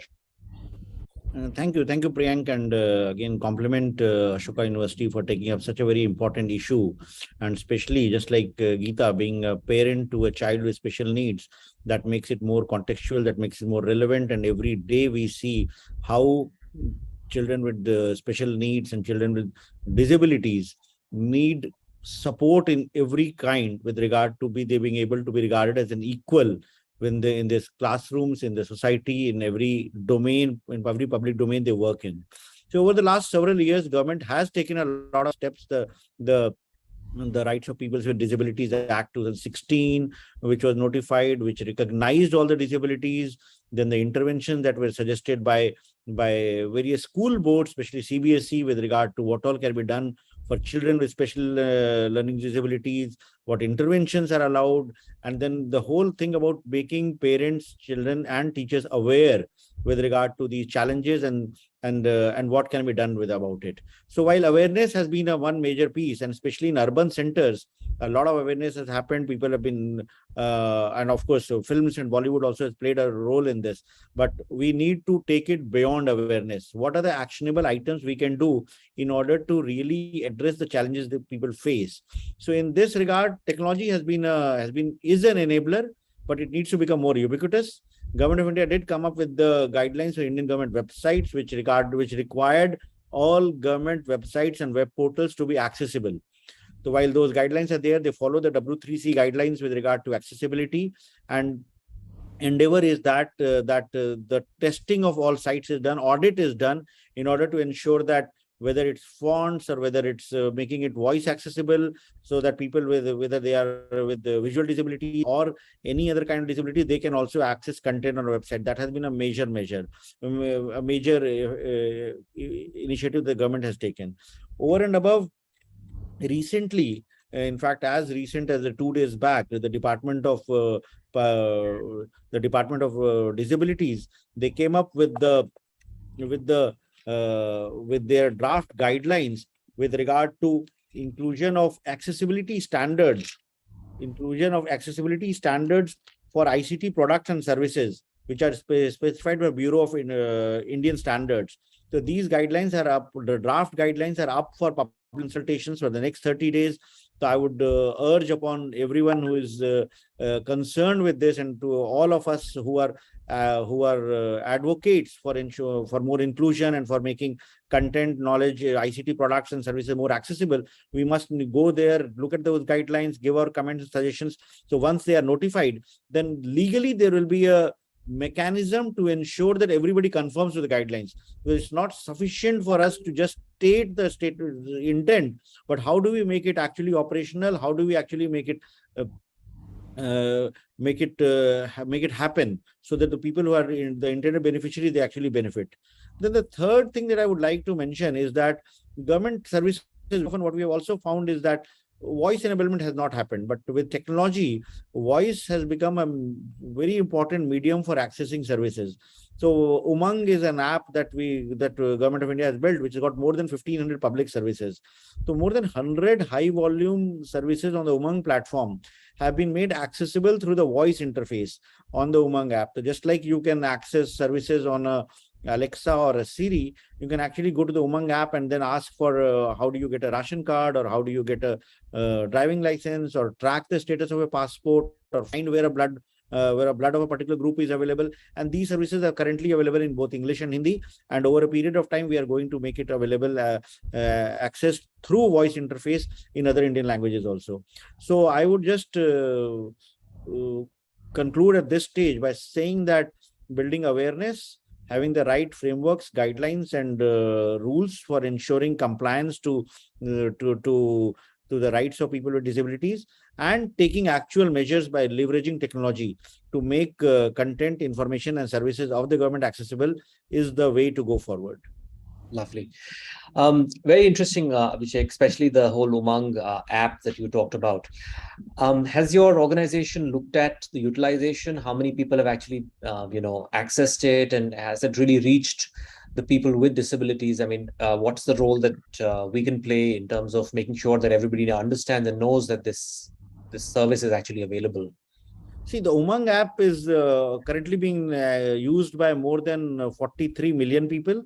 But the voice interface is a new feature which has recently been launched, and we are continuously getting feedback from people because it's a lot of AI also in it, because different people may speak the same thing for a different service in a different manner. So with the AI engine is continuously being trained. So we do have a mechanism of getting a feedback with regard to actual users who are using that.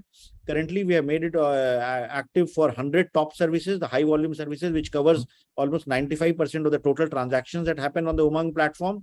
But very soon, all services will be there. So yes, we look forward to getting feedback, suggestions with regard to how it can be made useful and how it can actually reach to more and more people. All right, great. Thank you. Let me move to Professor Das, who's going to share with us about the two projects that I spoke about in our when I was introducing him, which is the Digital Library Initiative and the Deepak project. Sir, how have these projects evolved? What have been the challenges, and how do they actually play a role in accessibility? Thank you, Professor Narayan. National Digital Library of India project was initiated in 2015. So it's about 7-8 years, and it was officially launched in 2018. It's a digital portal for educational content. It's heavily used. It has more than 8.5 crore digital access points, with about 6 crore which are open and free. It's a project of Ministry of Education, and myself with my colleagues in IIT Kharagpur had been developing it. Now, you can go to the portal and check it out for yourself. This is not, probably I will not spend time talking a lot about that project. Now, the evolution happened that in 2020, when pandemic struck and everything got closed. So Ministry of Education really started relying on the National Digital Library of India to provide educational content to the students. So in a way, probably as the professor from IIT Roorkee was saying, that the disability was actually imparted on the entire population, because you didn't have access, so you couldn't read books and so on. And we started working on inclusivity by first launching what's available in the portal as study at home. So you could access different contents and so on. But as I kept on working on that, it occurred to me that really we have enough content available for the persons with disability of different forms. And we started focusing on two types of contents primarily. One is contents that they could use. For example, if we are talking about people with blindness or low vision, it is varied forms of large print contents. It is different forms of play reliable contents and so on. If we are talking about the hearing, hard of hearing people, then whether we have the ASL annotated, ISL annotated contents and so on. And I then did a big survey of different disability sites in India as well as abroad, and found that while there are thousands of sites, there is no single site which gives consolidated information about different forms of disability. Where can you get content? Where can you get support? What are the different trainings available? What is the employment opportunities? What are the caregiver requirements? What are the innovations happening in the assistive and rehabilitative technology and so on? And that's created the whole Deepak initiative, the Disability Engagement and Education Portal for Access to Knowledge. It's connected to the National Digital Library of India portal. You can go and see it. So official launch has not happened from the ministry yet. It is expected sometime next month. Currently, it covers blindness and low vision, deaf and hard of hearing, and autism spectrum order. The dyslexia and other things are being done. Now, in the process of doing this, what I came across and I deeply studied is, particularly being a technologist, being a computer scientist, I have deep interest in technology. So I was looking into the assistive technology for the disabled, and what are the innovations that are happening in India, and what are the affordable innovations in India. And I found a lot of gaps in terms of inclusivity of the assistive technology in India. If you look at this panel we are titling as Innovation to Action. If you look at that path, obviously the first question is you have to innovate a solution which can help the person or the group or whatever. Then comes you have to make a prototype, make a solution, then you have to deliver, make sure that it works. And most of the initiatives being done, at least in India, kind of stop at that point.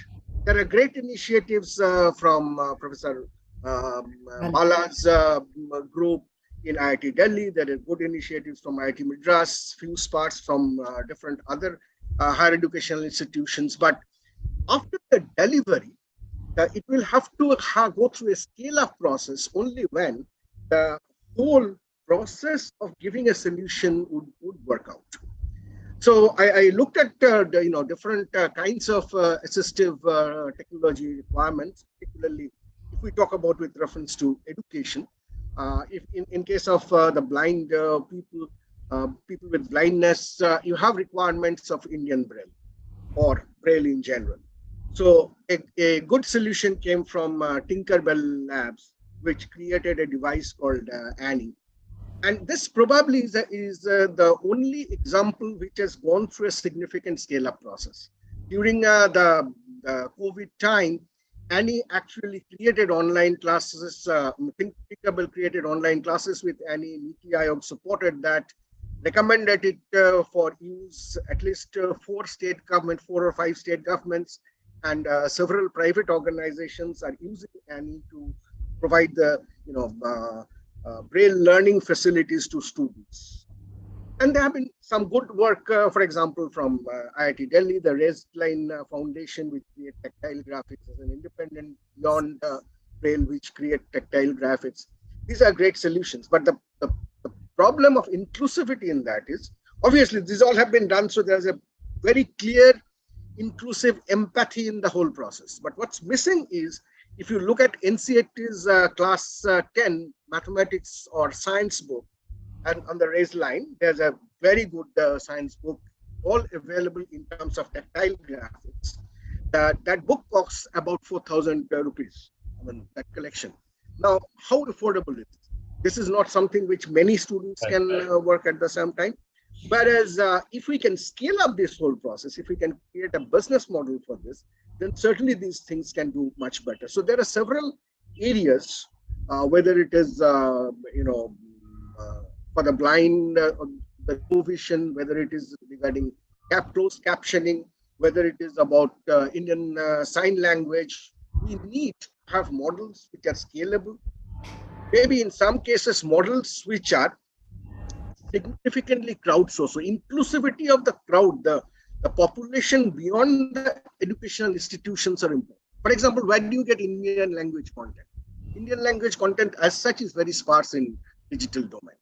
And how do you get them in terms of, say, with different ISL annotations or captioning and all that? So you will need to involve a lot of these. These kind of scale-up processes are so far not very existing.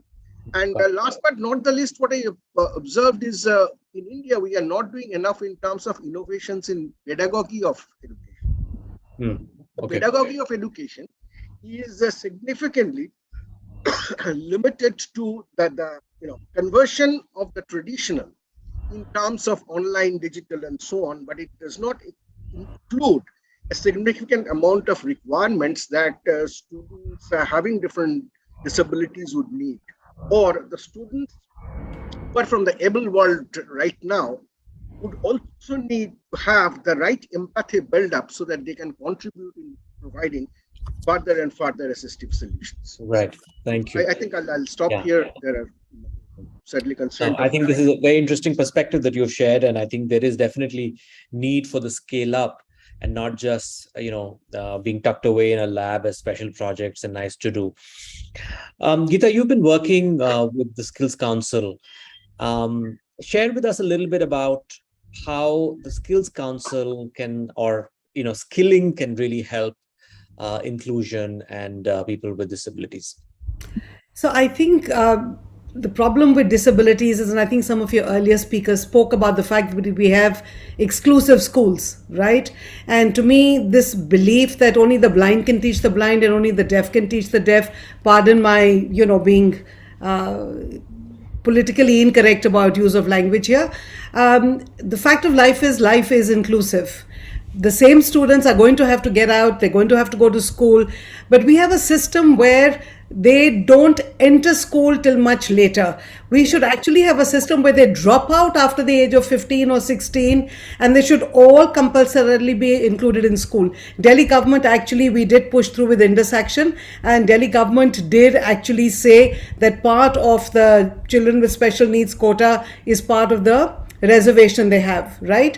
The point is, if you don't have kids coming into school, how are you going to get them to skilling? So the gaps just become larger and larger. To me, so what we're trying to do is, so AICTE has come out with this reservation now. And the government is playing a very important part, but unless the corporates step up, unless the corporates say that there will be X percentage of people with special needs that we will employ. In fact, Lemon Tree has a lovely terminology, ODI, okay, opportunity deprived Indians. Let's not get stuck with, terminology as to describing what is dyslexia and what is ADHD. Let's just look at anybody who's not getting that opportunity, right? And say, what can we do to help them, get them to a point where they can become employable? Because for a child with special needs, the reality is it's like throwing a pebble into water. It has waves. It impacts 10 people. Their family members, their parents, their siblings, and more importantly, the people that they're working with.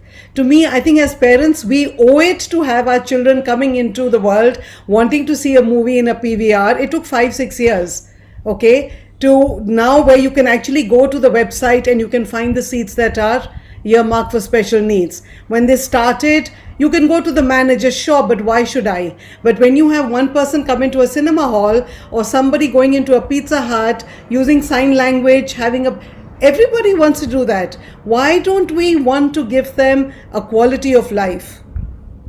Right? And to me, skilling requires getting people to come out and give them that employability, give them that earning capacity, help parents feel that they can take out the money to buy the white cane for their child. I mean, the point is, it's stacked against them, right? If you have a child with special needs who's at home, somebody is having to take care of that child. Whereas the minute you give, employability, skilling, get into the education system, you're actually impacting multiple layers of society. Sure. And I actually think universities have to be inclusive, because it's not just the people who you're training and giving them assistive tools. It's everybody around them that's going to be the business leader who should understand that these are my consumers. And if you cannot make a consumer case, no corporate is going to make the change. Indigo said, yeah, we do have Braille menus. I said, okay, we do have things for special needs. Really? But you have to buy a ticket before you find out about it. And they actually said, oh, so let's move it up to the front page. So they moved it up to the front page, right? Naukri started putting on their property site, they started putting wheelchair access on the buildings. To me, that communicates we are inclusive. Right. Right. We need professors who have disability. We need support staff in your university that have disabilities. It's not just 30 students. It's the community on campus. They could be serving, in the cafeterias. They could be replacing, something else, your coffee machines. That's the community that we have to influence, is my belief. Thank you, Geeta. No, that's very well said. Abhishek, we're almost at the end of this conversation, but I want you to come in and share with us also a perspective of, the government has been doing a lot, and I think there have been a lot of new initiatives that have seen some light on the ground. How can universities, and there are lots of university leaders listening to this conversation, what can universities do to support your initiatives? And what kind of innovation ecosystems we can support to get the accessibility element out there? See, universities have a very critical role to play, because what happens in universities will ultimately be followed up by schools and colleges and every other academic institution. And what we have seen is that especially in the field of learning and field of learning disabilities, I must compliment a university like Ashoka for taking this kind of initiative. If such initiatives, if 10 top universities of India adopt such standards, if the IITs adopt the standards, and that becomes the norm, then others will copy, and others will copy paste, and that's how we will be able to spread it in every nook and corner of India. Recently, in fact, AICT had set up a committee with regard to recommending what all interventions are required for students with special needs. So that report is also very exhaustive. I believe the triple IT professor Ranjan Bose was involved, Partha was involved from IIT Kharagpur. So that whole team came up with very comprehensive guidelines. So if those guidelines can be discussed, debated more, and we kind of come out with a toolkit by speaking with Department of Higher Education and Department of School Education, and see that what are the interventions which can be done in the short term, what will require a longer term approach. Some interventions might not require spending money also, or resources. So those need to be imbibed quickly. And if all faculty members, and sometimes it's even teachers and faculty members, some of them are not really aware of the rights of students and children with regard to some of these which are legally required. If we make people aware and then work out a plan with regard to those things which can be done in the short term without requirement of very heavy resources, let them be done. And for remaining which require certain resources, ensure that we are able to earmark funds and resources for making those interventions, and have a time-bound action plan to do that. And if 10 top universities can present that model, it can be something that others can also follow, and that would make a lot of difference, especially in the lives of students and children who are facing these disabilities, and that would really help them shine and be able to do what they can. Lovely. Great. So I think that's all we have time for, but so many of you have logged into this conversation, and I want to thank you for logging in, because this means that you are truly concerned about the area of inclusivity and inclusion. But I also want you to make a commitment that you will take some of these ideas forward and make them into action. And that's really what we want. We want this innovation to become action. So however small your initiative may be, please make sure that you're able to take it to the people who really need it.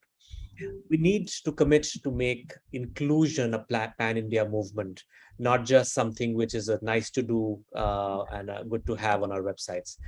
With that, Reena, back to you. Thank you so much. Thank you, Priyank. Thank you.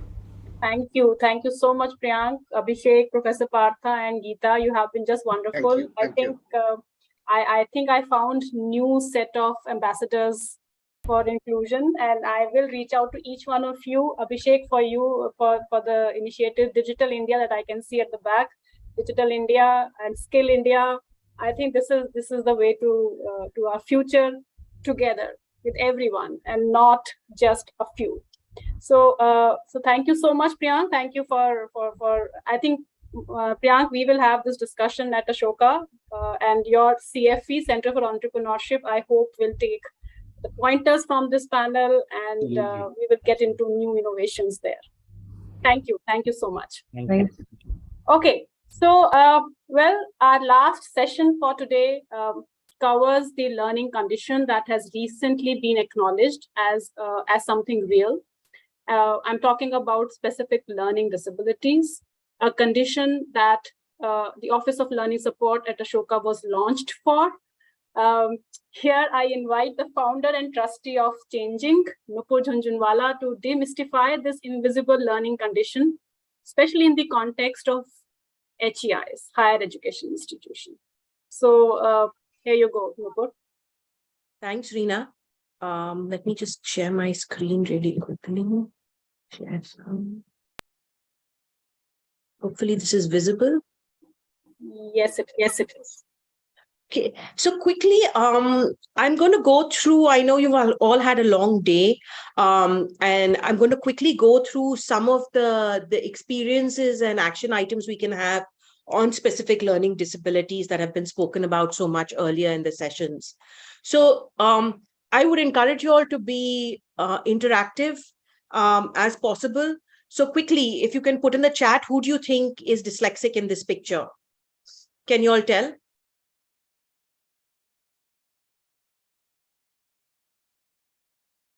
Just put numbers. Who in these 5, 1, 2, 3, 4, 5 do you think are dyslexic?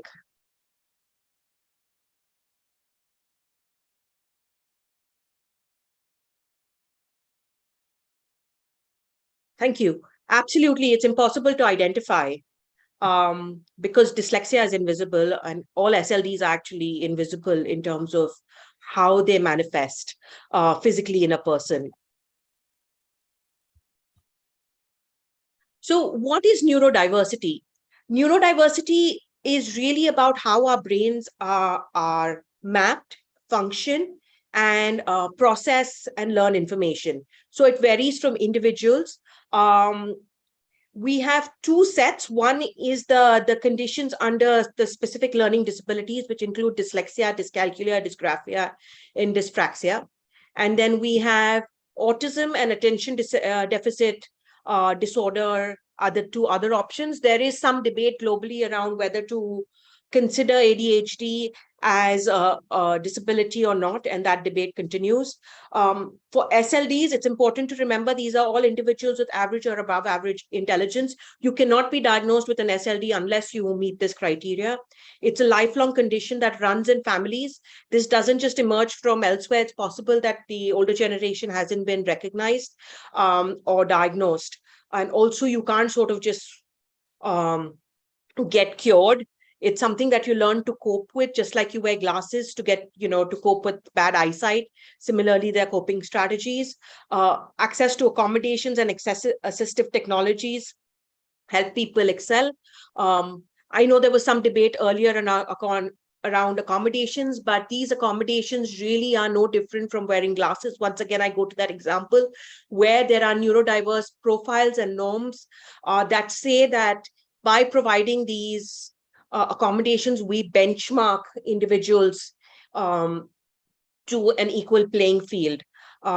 It's invisible, like I mentioned. The only way to test this is through psychometric testing. There are a battery of tests that allow it, which includes an IQ test. Most kids drop out in school education in 8th grade. Transition to higher education in India is even poorer, primarily because of lack of support. And what's the extent of this? 1 in 5. That's 20% of our population, estimated at 40 million children in the country. This is not a small group. If it's 1 in 5, that means almost all of us know somebody who may be struggling with this condition. So how do they manifest? Dyslexia is the one that impacts languages. It's 80% of all SLDs. And if you see, it's really about reading, writing, and spelling. It takes us, the numbers actually, the alphabets and print often jumps around for individuals. Dyscalculia impacts math. It's about 5% of the population. Now, half of India, maybe 80% of India struggles with maths. This is not that condition. This is not, oh my God, maths is too tough. I'm going to I wish I didn't have to do it. This is an issue with understanding mathematical concepts. It goes beyond just doing arithmetic.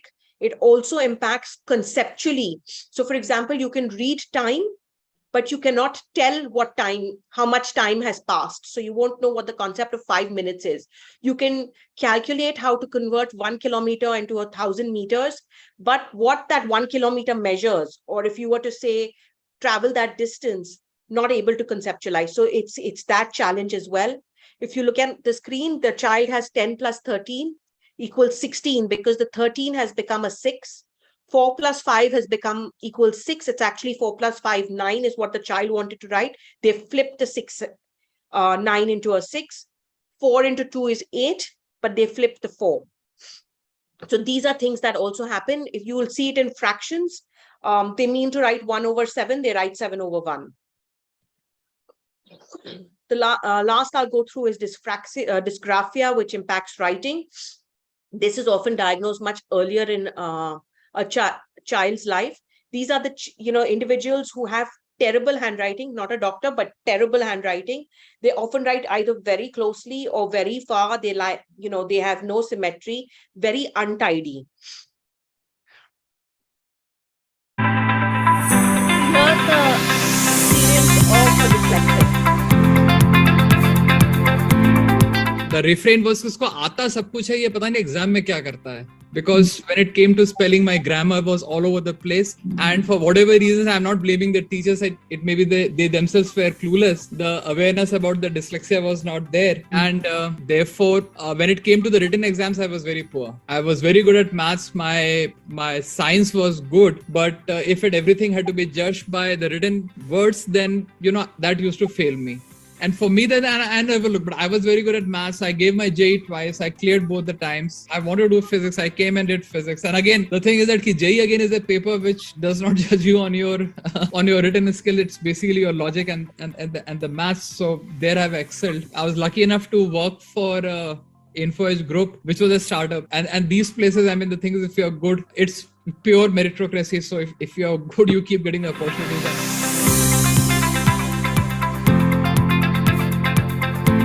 So if a boy who had difficulty in writing simple sentences can graduate from IIT Kanpur and become an angel investor behind, India's leading unicorns, then there is potential in these children. So what we need to start thinking about is how we disengage the notion that intelligence equals the ability to read and write, spell. And that's not true. And individuals with specific learning disabilities are a perfect example for this.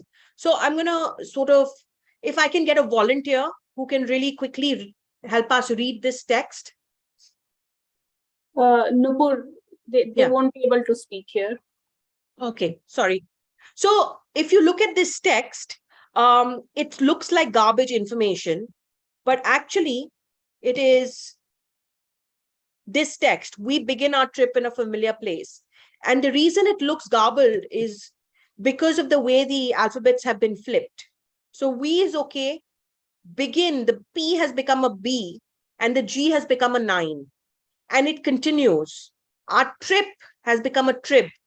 So I think while we may dismiss how difficult it is to read for a child, actually the brain is acting, the way it's wired is actually flipping numbers around. I'm going to skip this activity really quick. Sorry.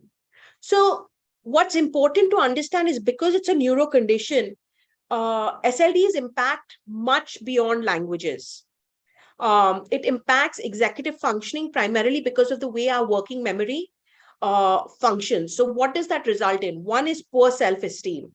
So judgments around their IQs based on reading, writing capabilities often lead to a lot of frustration and poor self-esteem. So a child may be actually very good at tinkering and solving problems, doing the spatial reasoning mentally, but is not able to explain it and write it down. So the teacher or an individual say, ye bevkoof hai. Then the other striking difference is the gap in oral and written performance. It goes across almost everybody, that they speak very well, they're great communicators, but when you ask them to translate that into written stuff and add that to the pressure of doing it in a time-bound manner, they won't perform. So you often say to these individuals, "Baatein bahut karta hai, but kaam kuch nahi karta." That's a typical description often. They have memory challenges because their working memory doesn't work well, functions differently, and is slow at processing information. They easily forget deadlines, tasks, especially when they're asked to do multiple things.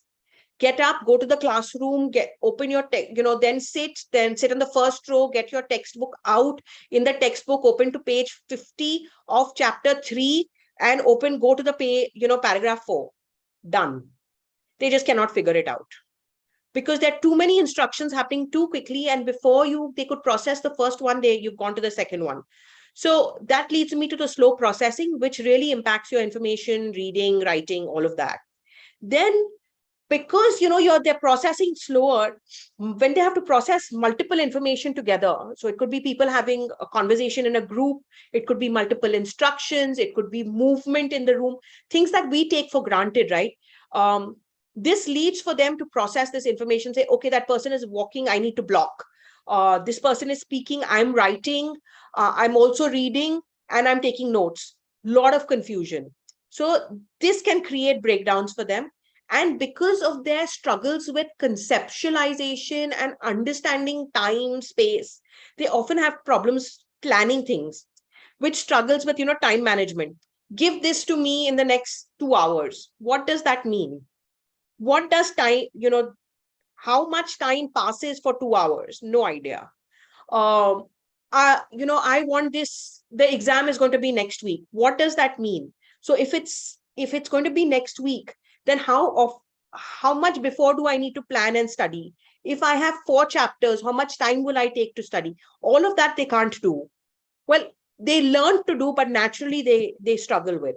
But they are very resilient, and with the right support, they find ways to cope and succeed. So here's the story of Shilpa Rao. She leads AI tech in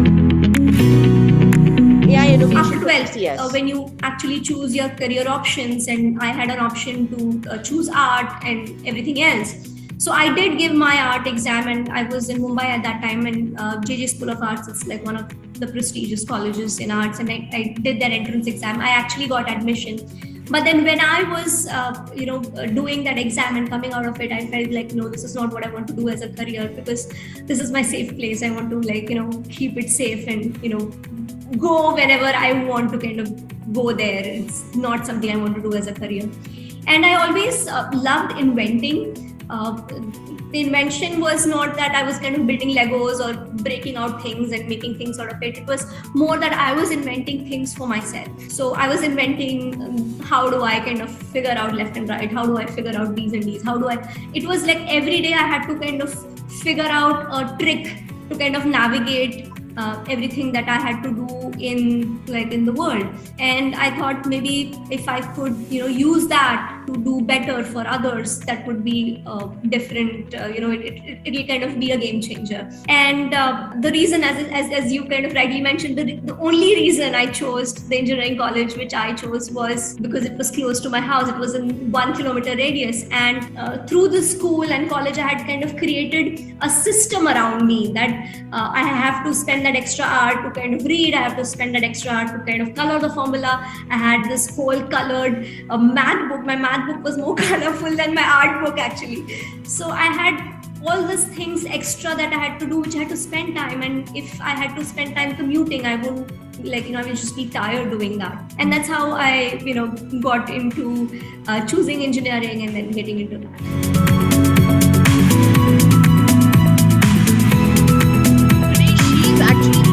AI innovation for a large number of companies, for TCS, one of India's leading company. So the point is, again, possible to do, lots of struggles, ways to cope, very intelligent. So that's where we are at. So now if you can really look around us and look in the room and think about some of the things that may have been invented in your room by a dyslexic. Just quickly put it through your chat, in the chat, if you all can think of things.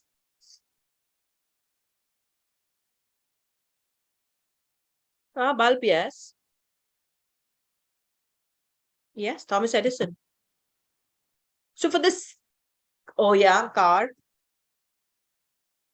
So here we go. There are basic things, technology that we take for granted that were today created because of the dyslexic mind. Albert Einstein, Nobel laureate, he was dyslexic. Thomas Edison invented the light. Alexander Graham Bell, the phone. Henry Ford brought cars to us. The Wright brothers bought air travel. Steve Jobs brought Apple, and Bill Hewitt founded HP printer. So I can go on and on about these. These are just a snapshot of innovations. And then 40% of self-made millionaires are dyslexic. So these are just a snapshot of companies that are successful, that have been created by dyslexics. They've been founded, and then there are many others that are also being led. For example, Cisco or Mr. Chambers is dyslexic. So how does a mind that can process language manage to make such an impact?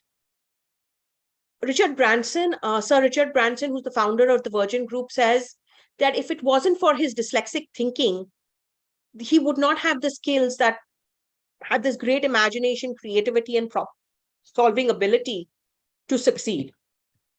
And globally, we know that in students in the field, the percentage of students with dyslexia in the fields of engineering, art, and entrepreneurship are twice that of the individuals with the general population.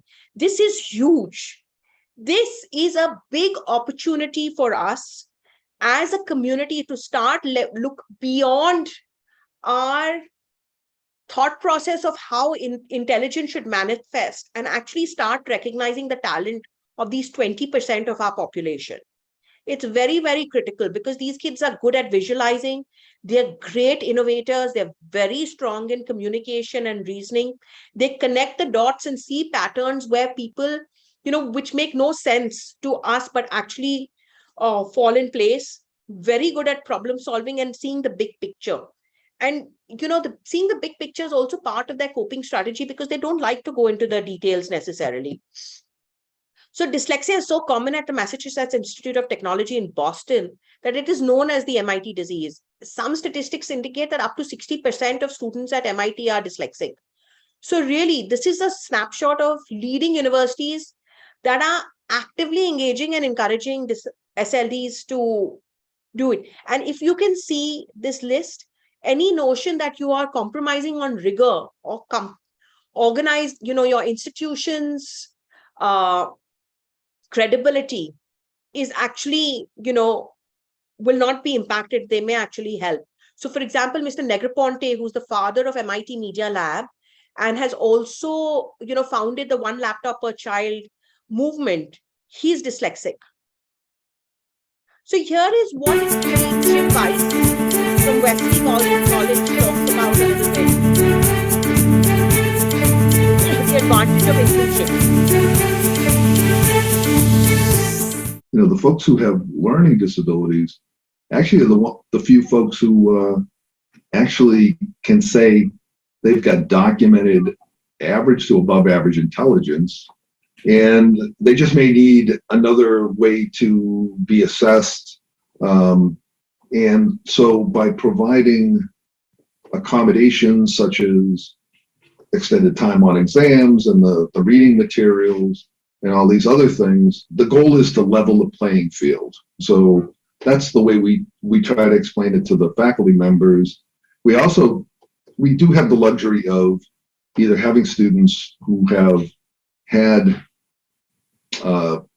neuropsych evaluations and have the assessments, or like some of the other presenters have said, we will help students find providers that will do that.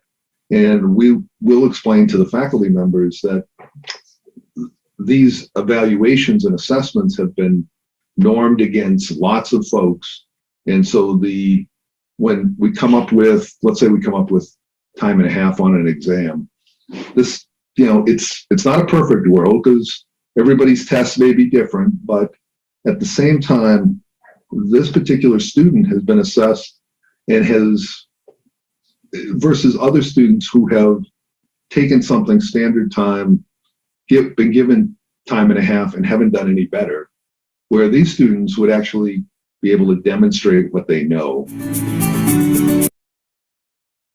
So accommodations are often considered to be cheating. Every time that you struggle with that concept, I want you to think about if a person is wearing glasses, will you tell that individual, please remove your glasses, you're cheating? And my answer, I think the answer probably is no. So we need to figure out how to sort of relook at how we provide support for what is necessary to create a level field for people whose brains are wired differently, right? So what is India doing to tap into this? A lot has been happening. The RPWD Act, the Right for Persons with Disability Act, for the first time in 2016, actually recognized specific learning disabilities and mandated 5% reservation for PWDs in government and government-aided institutions. So now students with SLDs can be considered as part of this. The new education policy continues to build on the RPWD Act and mandates that children with disability, and calls out specifically those with learning disabilities, can fully participate from foundational learning all the way to higher education. And that's not enough to ensure equitable access and quality education. So no compromises. And then it also highlights very, very clearly the steps that the government and national institutes of higher education must look at. The government has to earmark funds, set clear targets for enrollment, start tracking those targets, provide financial assistance, create outreach programs, scholarship programs to actually encourage these children to come into universities, and develop support technology participation in their learning outcomes. It's not just that the government has to do it, national institutes of higher education as well, more assistance, more financial scholarships, conduct outreach, make admission processes and curriculum more inclusive. We often hear, we have the, what can we do, ma'am? We have a PWD quota, but wo to fill hota hi nahi hai, students hi nahi aate hain. That's not good enough. Develop bridge courses and provide counseling and support to get them on board and at par, no harassment, no discrimination, and then develop institutional plans. Following which both UGC and AICTE have created guidelines around this. UGC just launched their final guideline earlier last month, if I'm not mistaken. It lists the need for this assisted transition from school to college, and then from graduation to post-graduation. This is critical. It's not easy to just move a child and say, okay, ho jayega. There needs to be a transition process.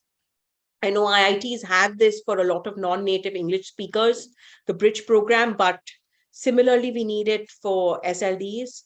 Recognize their need and support them in their readings by, this is the argument around accommodations, provide assistance with oral and written, pedagogically multisensory learning, universal design learning, assistive technology-based learning. These are all global standards that are emerging that help all students, and provide curriculum accommodation for assignments, exams, evaluations.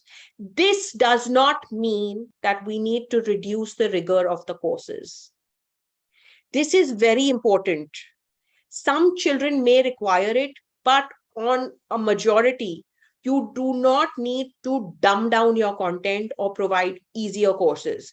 This is no different. The range of accommodations required is no different than how typical children also think. Not everybody is a maths genius. Similarly, AICT has guidelines that I think the speaker before mentioned, the Partha Chakrabarti Committee on Inclusion, which is now in process. They have circulars that mandate support and accommodations such as scribes and compensatory time. And there is, clear guidelines on how they will be included in online and distance learning program. And we all know that NIRF has an outreach inclusivity. So what does it take for a child with an SLD to transition into higher education? One is managing campus life, especially if they're going to go somewhere away from home and not be a day boarder. So how do they disclose and self-advocate for themselves with their peers, with teachers? They're often susceptible to bullying, rejection, isolation, and stonewalling because kids don't understand it. As I mentioned earlier, how do you manage your daily tasks independently? While in school, you have teachers and parents who often do a lot of this. So the transition to become independent, individually, it is done. People do it, but it needs to be actively processed. And on campus, you need to provide those solutions. There is a need for support systems as well, somebody you can go to if you're struggling.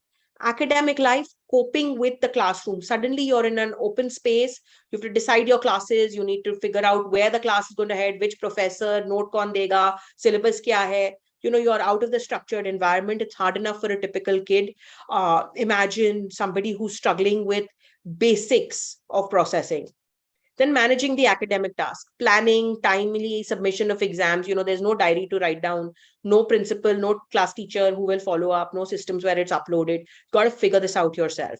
The academic planning, the being able to sort of think, to graduate, I need to do these subjects in case I want to do advanced level AI. Then before that, I need to do XYZ courses.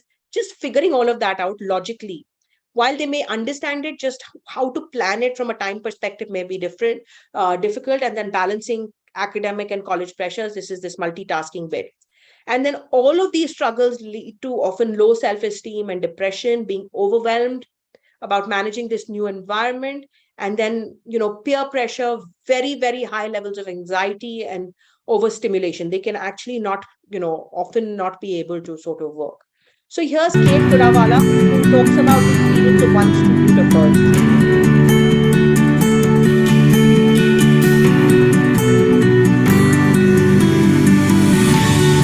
Rohit was one of our early entrants into higher education.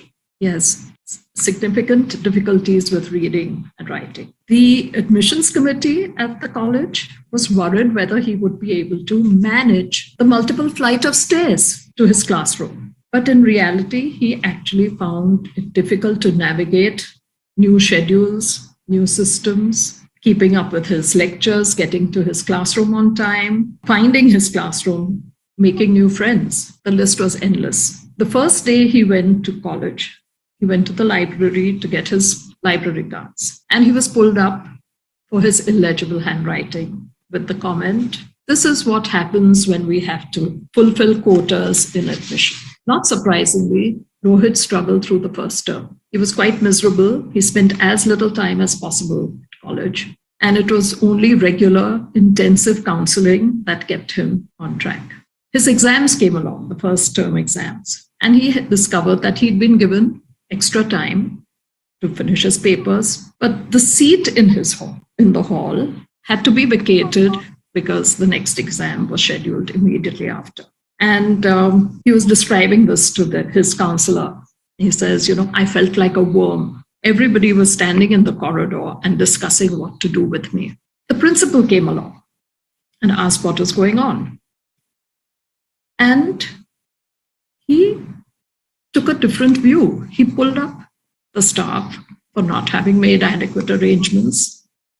And he took Rohit with him. I'm going to describe this in his own words, which he told us about later. He said, "Ma'am, he took me to his own office. He sat me down at his desk. He made space there for me. And he told me to finish my paper, take as long as I wanted. And he said, I'm sitting outside making phone calls. Don't worry, nobody's going to disturb you here." What a validation. This validation really changed his life at college. Suddenly, he was able to advocate for himself. He dived into campus activities, took part, joined some clubs. Ironically, in his last year at college, he took over a student newsletter as editor, and he made so many changes and made it so innovative that it won several awards. So things change if we are truly inclusive in our approach. It starts from the top, it has to go all the way at the bottom and whitewash everything in between. It cannot just be ki humne quota pe tick mark kiya. It's about your attitude as much as it's about your actions. So what can we learn from global leaders? MIT, as I mentioned earlier, really accesses this. They have a Disability and Access Service Office that provides counseling support, which leads from everywhere. They do the innovation, they do the negotiation with faculty, they manage what kind of accommodations they should do. They call it reasonable accommodations. Not all children get everything. It really depends on their need. There's a big push on assistive technology. They consult how they can be helped. They also do a lot of demonstrations and how it can be integrated into the classroom. And then they have a research institute called the McGovern Institute of Brain Research that does tremendous research on neurodiversity as well as dyslexia and interventions. I must highlight here that the office works very hard on creating material in alternative formats, making sure that your textbooks, your handouts, all of them are accessible. This office works beyond SLDs and it works with all disabilities. Similarly, Brown University, there it's the Student Accessibility Services Office. They provide counseling. They also provide support for housing accommodations. So who do you live with? How far is it from your classes? All of that. They provide animal support. They are great comfort, often dogs for individuals. It's used as therapy. And then obviously work with the faculty and students for it. The academic support is almost always standardized extension of deadlines, reduced workload, assistive technology, inclusive materials for formatting. And assistive technologies, they make it both available and consultation. They often pay for the subscriptions as well. If you have a proprietary, there's a cost to it. Stanford, they have set up at the Schwab Center of the Schwab Learning Center and Accessible Education. These two between themselves handhold a child all the way from admissions to graduation. The counseling offers a learning coach that's really like a tutor that helps the child work, often continues remedial interventions in higher education, provides consultations at a personal level. The academic is they do mediation between faculty and students, learning environment, attendance at assignment, that's standard. The other thing that they do is they do faculty training and UDL. How does a faculty member build capacity to create inclusive classrooms and curriculum? This is very, very critical and has shown great benefit, not only for the students with learning disabilities, but the entire learning community, student community.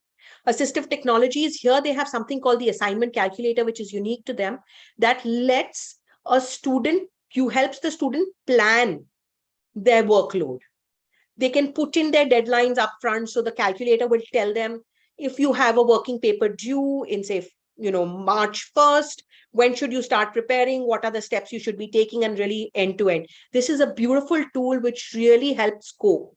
And then they obviously, they have a huge research program on grants on conducting reading and programs, reading and dyslexia research. Next, we come with Yale Center for Dyslexia and Creativity. Please note the word creativity here. It is embedded in the culture of this center to propagate the advantages of SLDs. It is the oldest center in the world. Shally Shetswith and her husband started it over 40 years ago.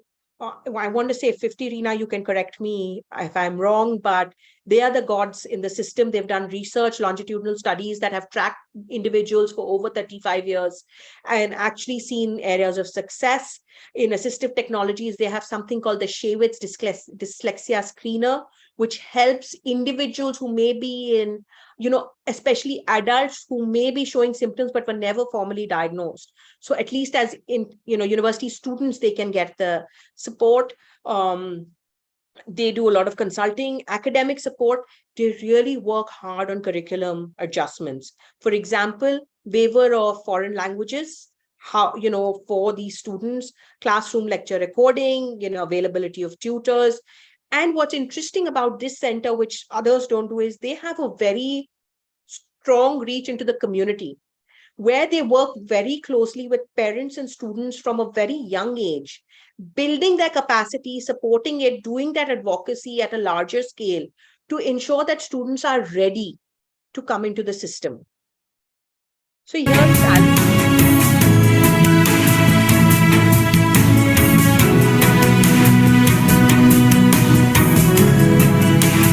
Okay, I'm sorry, for the sake of time, I'm going to just start skipping the videos. I know I'm a little bit over. And then Ashoka University, under Reena's phenomenal leadership, has created a system of inclusion on campus where we have children from diverse learning needs there, counseling, arranging by case. Here again, it is not a blanket approval. SLD certificate hai, sabko extra time de do. सबको technology use करने दो, does not work. It needs to be done case by case. It has to be regional accommodation. And that's what these centers do. Faculty training, coordination is important, remedial support, like basics. How do you create a PPT that is shown in the classroom, which is actually accessible? Most individuals don't know it, even though they are inbuilt features in PowerPoint. Academic support, and then consultation on assistive technologies. Once again, I will skip through it. So really how do we look at it as an organization that you all can look at it? The key areas of intervention. First, we started admissions. How are you admitting the students with SLDs? Are you recognizing them? Are you acknowledging and allowing them in the PWD category? We have a case, we have multiple cases where there is justified and then people turn them around. So we have a person who wanted to be a doctor and she fought tooth and nail to convince the college that she can become a great doctor. And that's a fact because we have a biologist who's a Nobel laureate who's dyslexic, Carol Geider, and then the founder of pediatric cardiac surgery is also dyslexic. So doctors can be dyslexic. Dyslexics can be engineers, dyslexics can be innovators, they can be entrepreneurs, they can be techies, they can be anything they want to be. It is our job to ensure that we allow them to be that. Accommodations and entrance exams, NEET and G provide it, but is it actually being implemented and used? It's good to know and good to see. College readiness and college availability, Ashoka again does a great job of this one, where you actually invite students to come. And it also indicates that you are willing to be a lot more inclusive. And then do you train your admission personnel? These notions that this is what happens when quotas are to be filled is derogatory. And then the scholarship bit. Faculty and admin sensitization, very, very critical. I can sit here, give gyan, Reena can give gyan, but we all know that unless the teacher is convinced in the classroom, the student will not learn. And we need to ensure that they have all the tools and the skills to be able to create these diverse classrooms.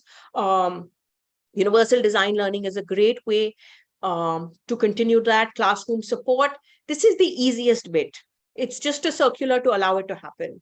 And then in curriculum, how are you allowing them to manage? And then, this whole process of coming to campus is very, very overbearing. So you need a center of support where a person can go and access to coordinate all of this, right? These could be your equal opportunity cells. These can be, centers for disability support, whatever you want to call it, Office of Learning support. But the role would be coordination. How do you work across the stakeholders? How do you support the child in their student life, on campus living or as a day boarder? The technological support, and then what you're doing for research going forward. And remember this, when you create inclusive classrooms and they're designed well, the interventions for students with SLDs help all students learn better. It helps a person who's a non-native speaker. It helps a student who may come from a non-urban environment. It helps everybody. So this is my last slide, Reena. I know I saw the time. And then here's what we would recommend that you should start with this. First is start with sensitization. Start learning about this. We're happy to help. Reena is great. We have a lot of champions here. Just start these conversations and workshops. Start working on a holistic strategy. Both UGC and AICT has enough information out there to help you design this. Consciously start looking at a culture of inclusion and then encourage admissions. Track those success stories, see what's happening in your PWD category. You cannot afford to say, I don't have the students. They're 20% there. It's there available. So with that, don't miss out on creating the genius of the next Steve Jobs, Walt Disney, who do you know, maybe the next Nobel laureate will be from your institution. So with that, I end. Thank you. Thank you. Thank you so much, Nupur. I think we need you in every nook and corner of this country. because you are a very strong advocate for dyslexia and specific learning disabilities. But we need to be together. I think many of us who are part of this summit today, we all need to come together and take this, like I said, to every nook and corner, right? And I mean, the best part was that you talked about the benefits and the gains of having these students on the campuses. And like you said, like the student said, I'm just going to summarize what everyone said. It's more about just getting started with it, right? Like the student said, you know, while they came in the campus, I'm talking about Ashoka here because that's the experience I have. We did not have everything. We did not have all the resources. We did not have all the knowledge. Yes, technology was a new thing for me also, as even the head of the office. I wasn't aware of much of the technology solutions that were available. But we still went ahead with it because we knew that, you know, just the acknowledgement of having a learning condition and a little bit of flexibility from the professor's side does wonders for these students. Even if you're not able to provide assistive technology for some time, just an understanding from a faculty member is really goes a long way for them. And it starts at the admissions time. The admissions process needs to be accessible. It needs to be sensitized. It needs to understand that it's not only about accommodations. It's not only about giving that extra time during the admissions time. It's the whole process. It's giving them the assurance that what works, what will not work. If this institution is not the right place for you, then which one is? And guide them through that entire thing. And that's what we do at Ashoka also. Like I briefly mentioned earlier, there's a college readiness program that we launched last year. That's mainly for all kinds of learners, for high school students. And it's been an amazing journey for us because the way these students come up and share the struggles that they have at school level and lack of opportunities, according to them, at higher education level. So we as university heads, we as university leaders, we need to show them the path. Even if they're in class 5 or class 6, they need to see, the teachers in schools need to see that there is enough happening. There's enough support available for them beyond school also, so that they can start preparing them much before they come to classes 11th and 12th. These things do take time. If a student at school level has to get familiar with the technology, it takes time. It takes years for them to get proficient with the technology. Because once they are in college, they will be on their own in that sense. Nobody is going to read and write for them. The technology is there, so they need to be trained much earlier. So on that note, I will invite Chandana Singh here. Chandana, like I said earlier, was the force. Chandana and Professor Harris, these two people were the force behind setting the Office of Learning Support at Ashoka. Chandana, please share your thoughts. Your closing remarks, please. Thank you so much, Reena. Yeah, it's really been a wonderful session, and I'm just going to take 2 minutes. So there's this quote I found by Winston Churchill as long back as that, where he says that diversity is the one true thing we all have in common. Celebrate it every day. I think that's the message that we really need to send across. We are all diverse. Each and every one of us is different from the other. As our personalities are diverse, our temperaments, our looks, our learning is also diverse. So in all honesty, every one of us learns differently. Each one of us is a neurodiverse learner. So I think respecting that and taking that forward is what the whole movement for inclusion should be all about. I can't end without talking about the Office of Learning Support for a minute at least, a venture which was started actually as an experiment of hope when we brought the idea out in 2016. hoping that it is going to make a difference in the lives of students and change the entire thinking of higher education.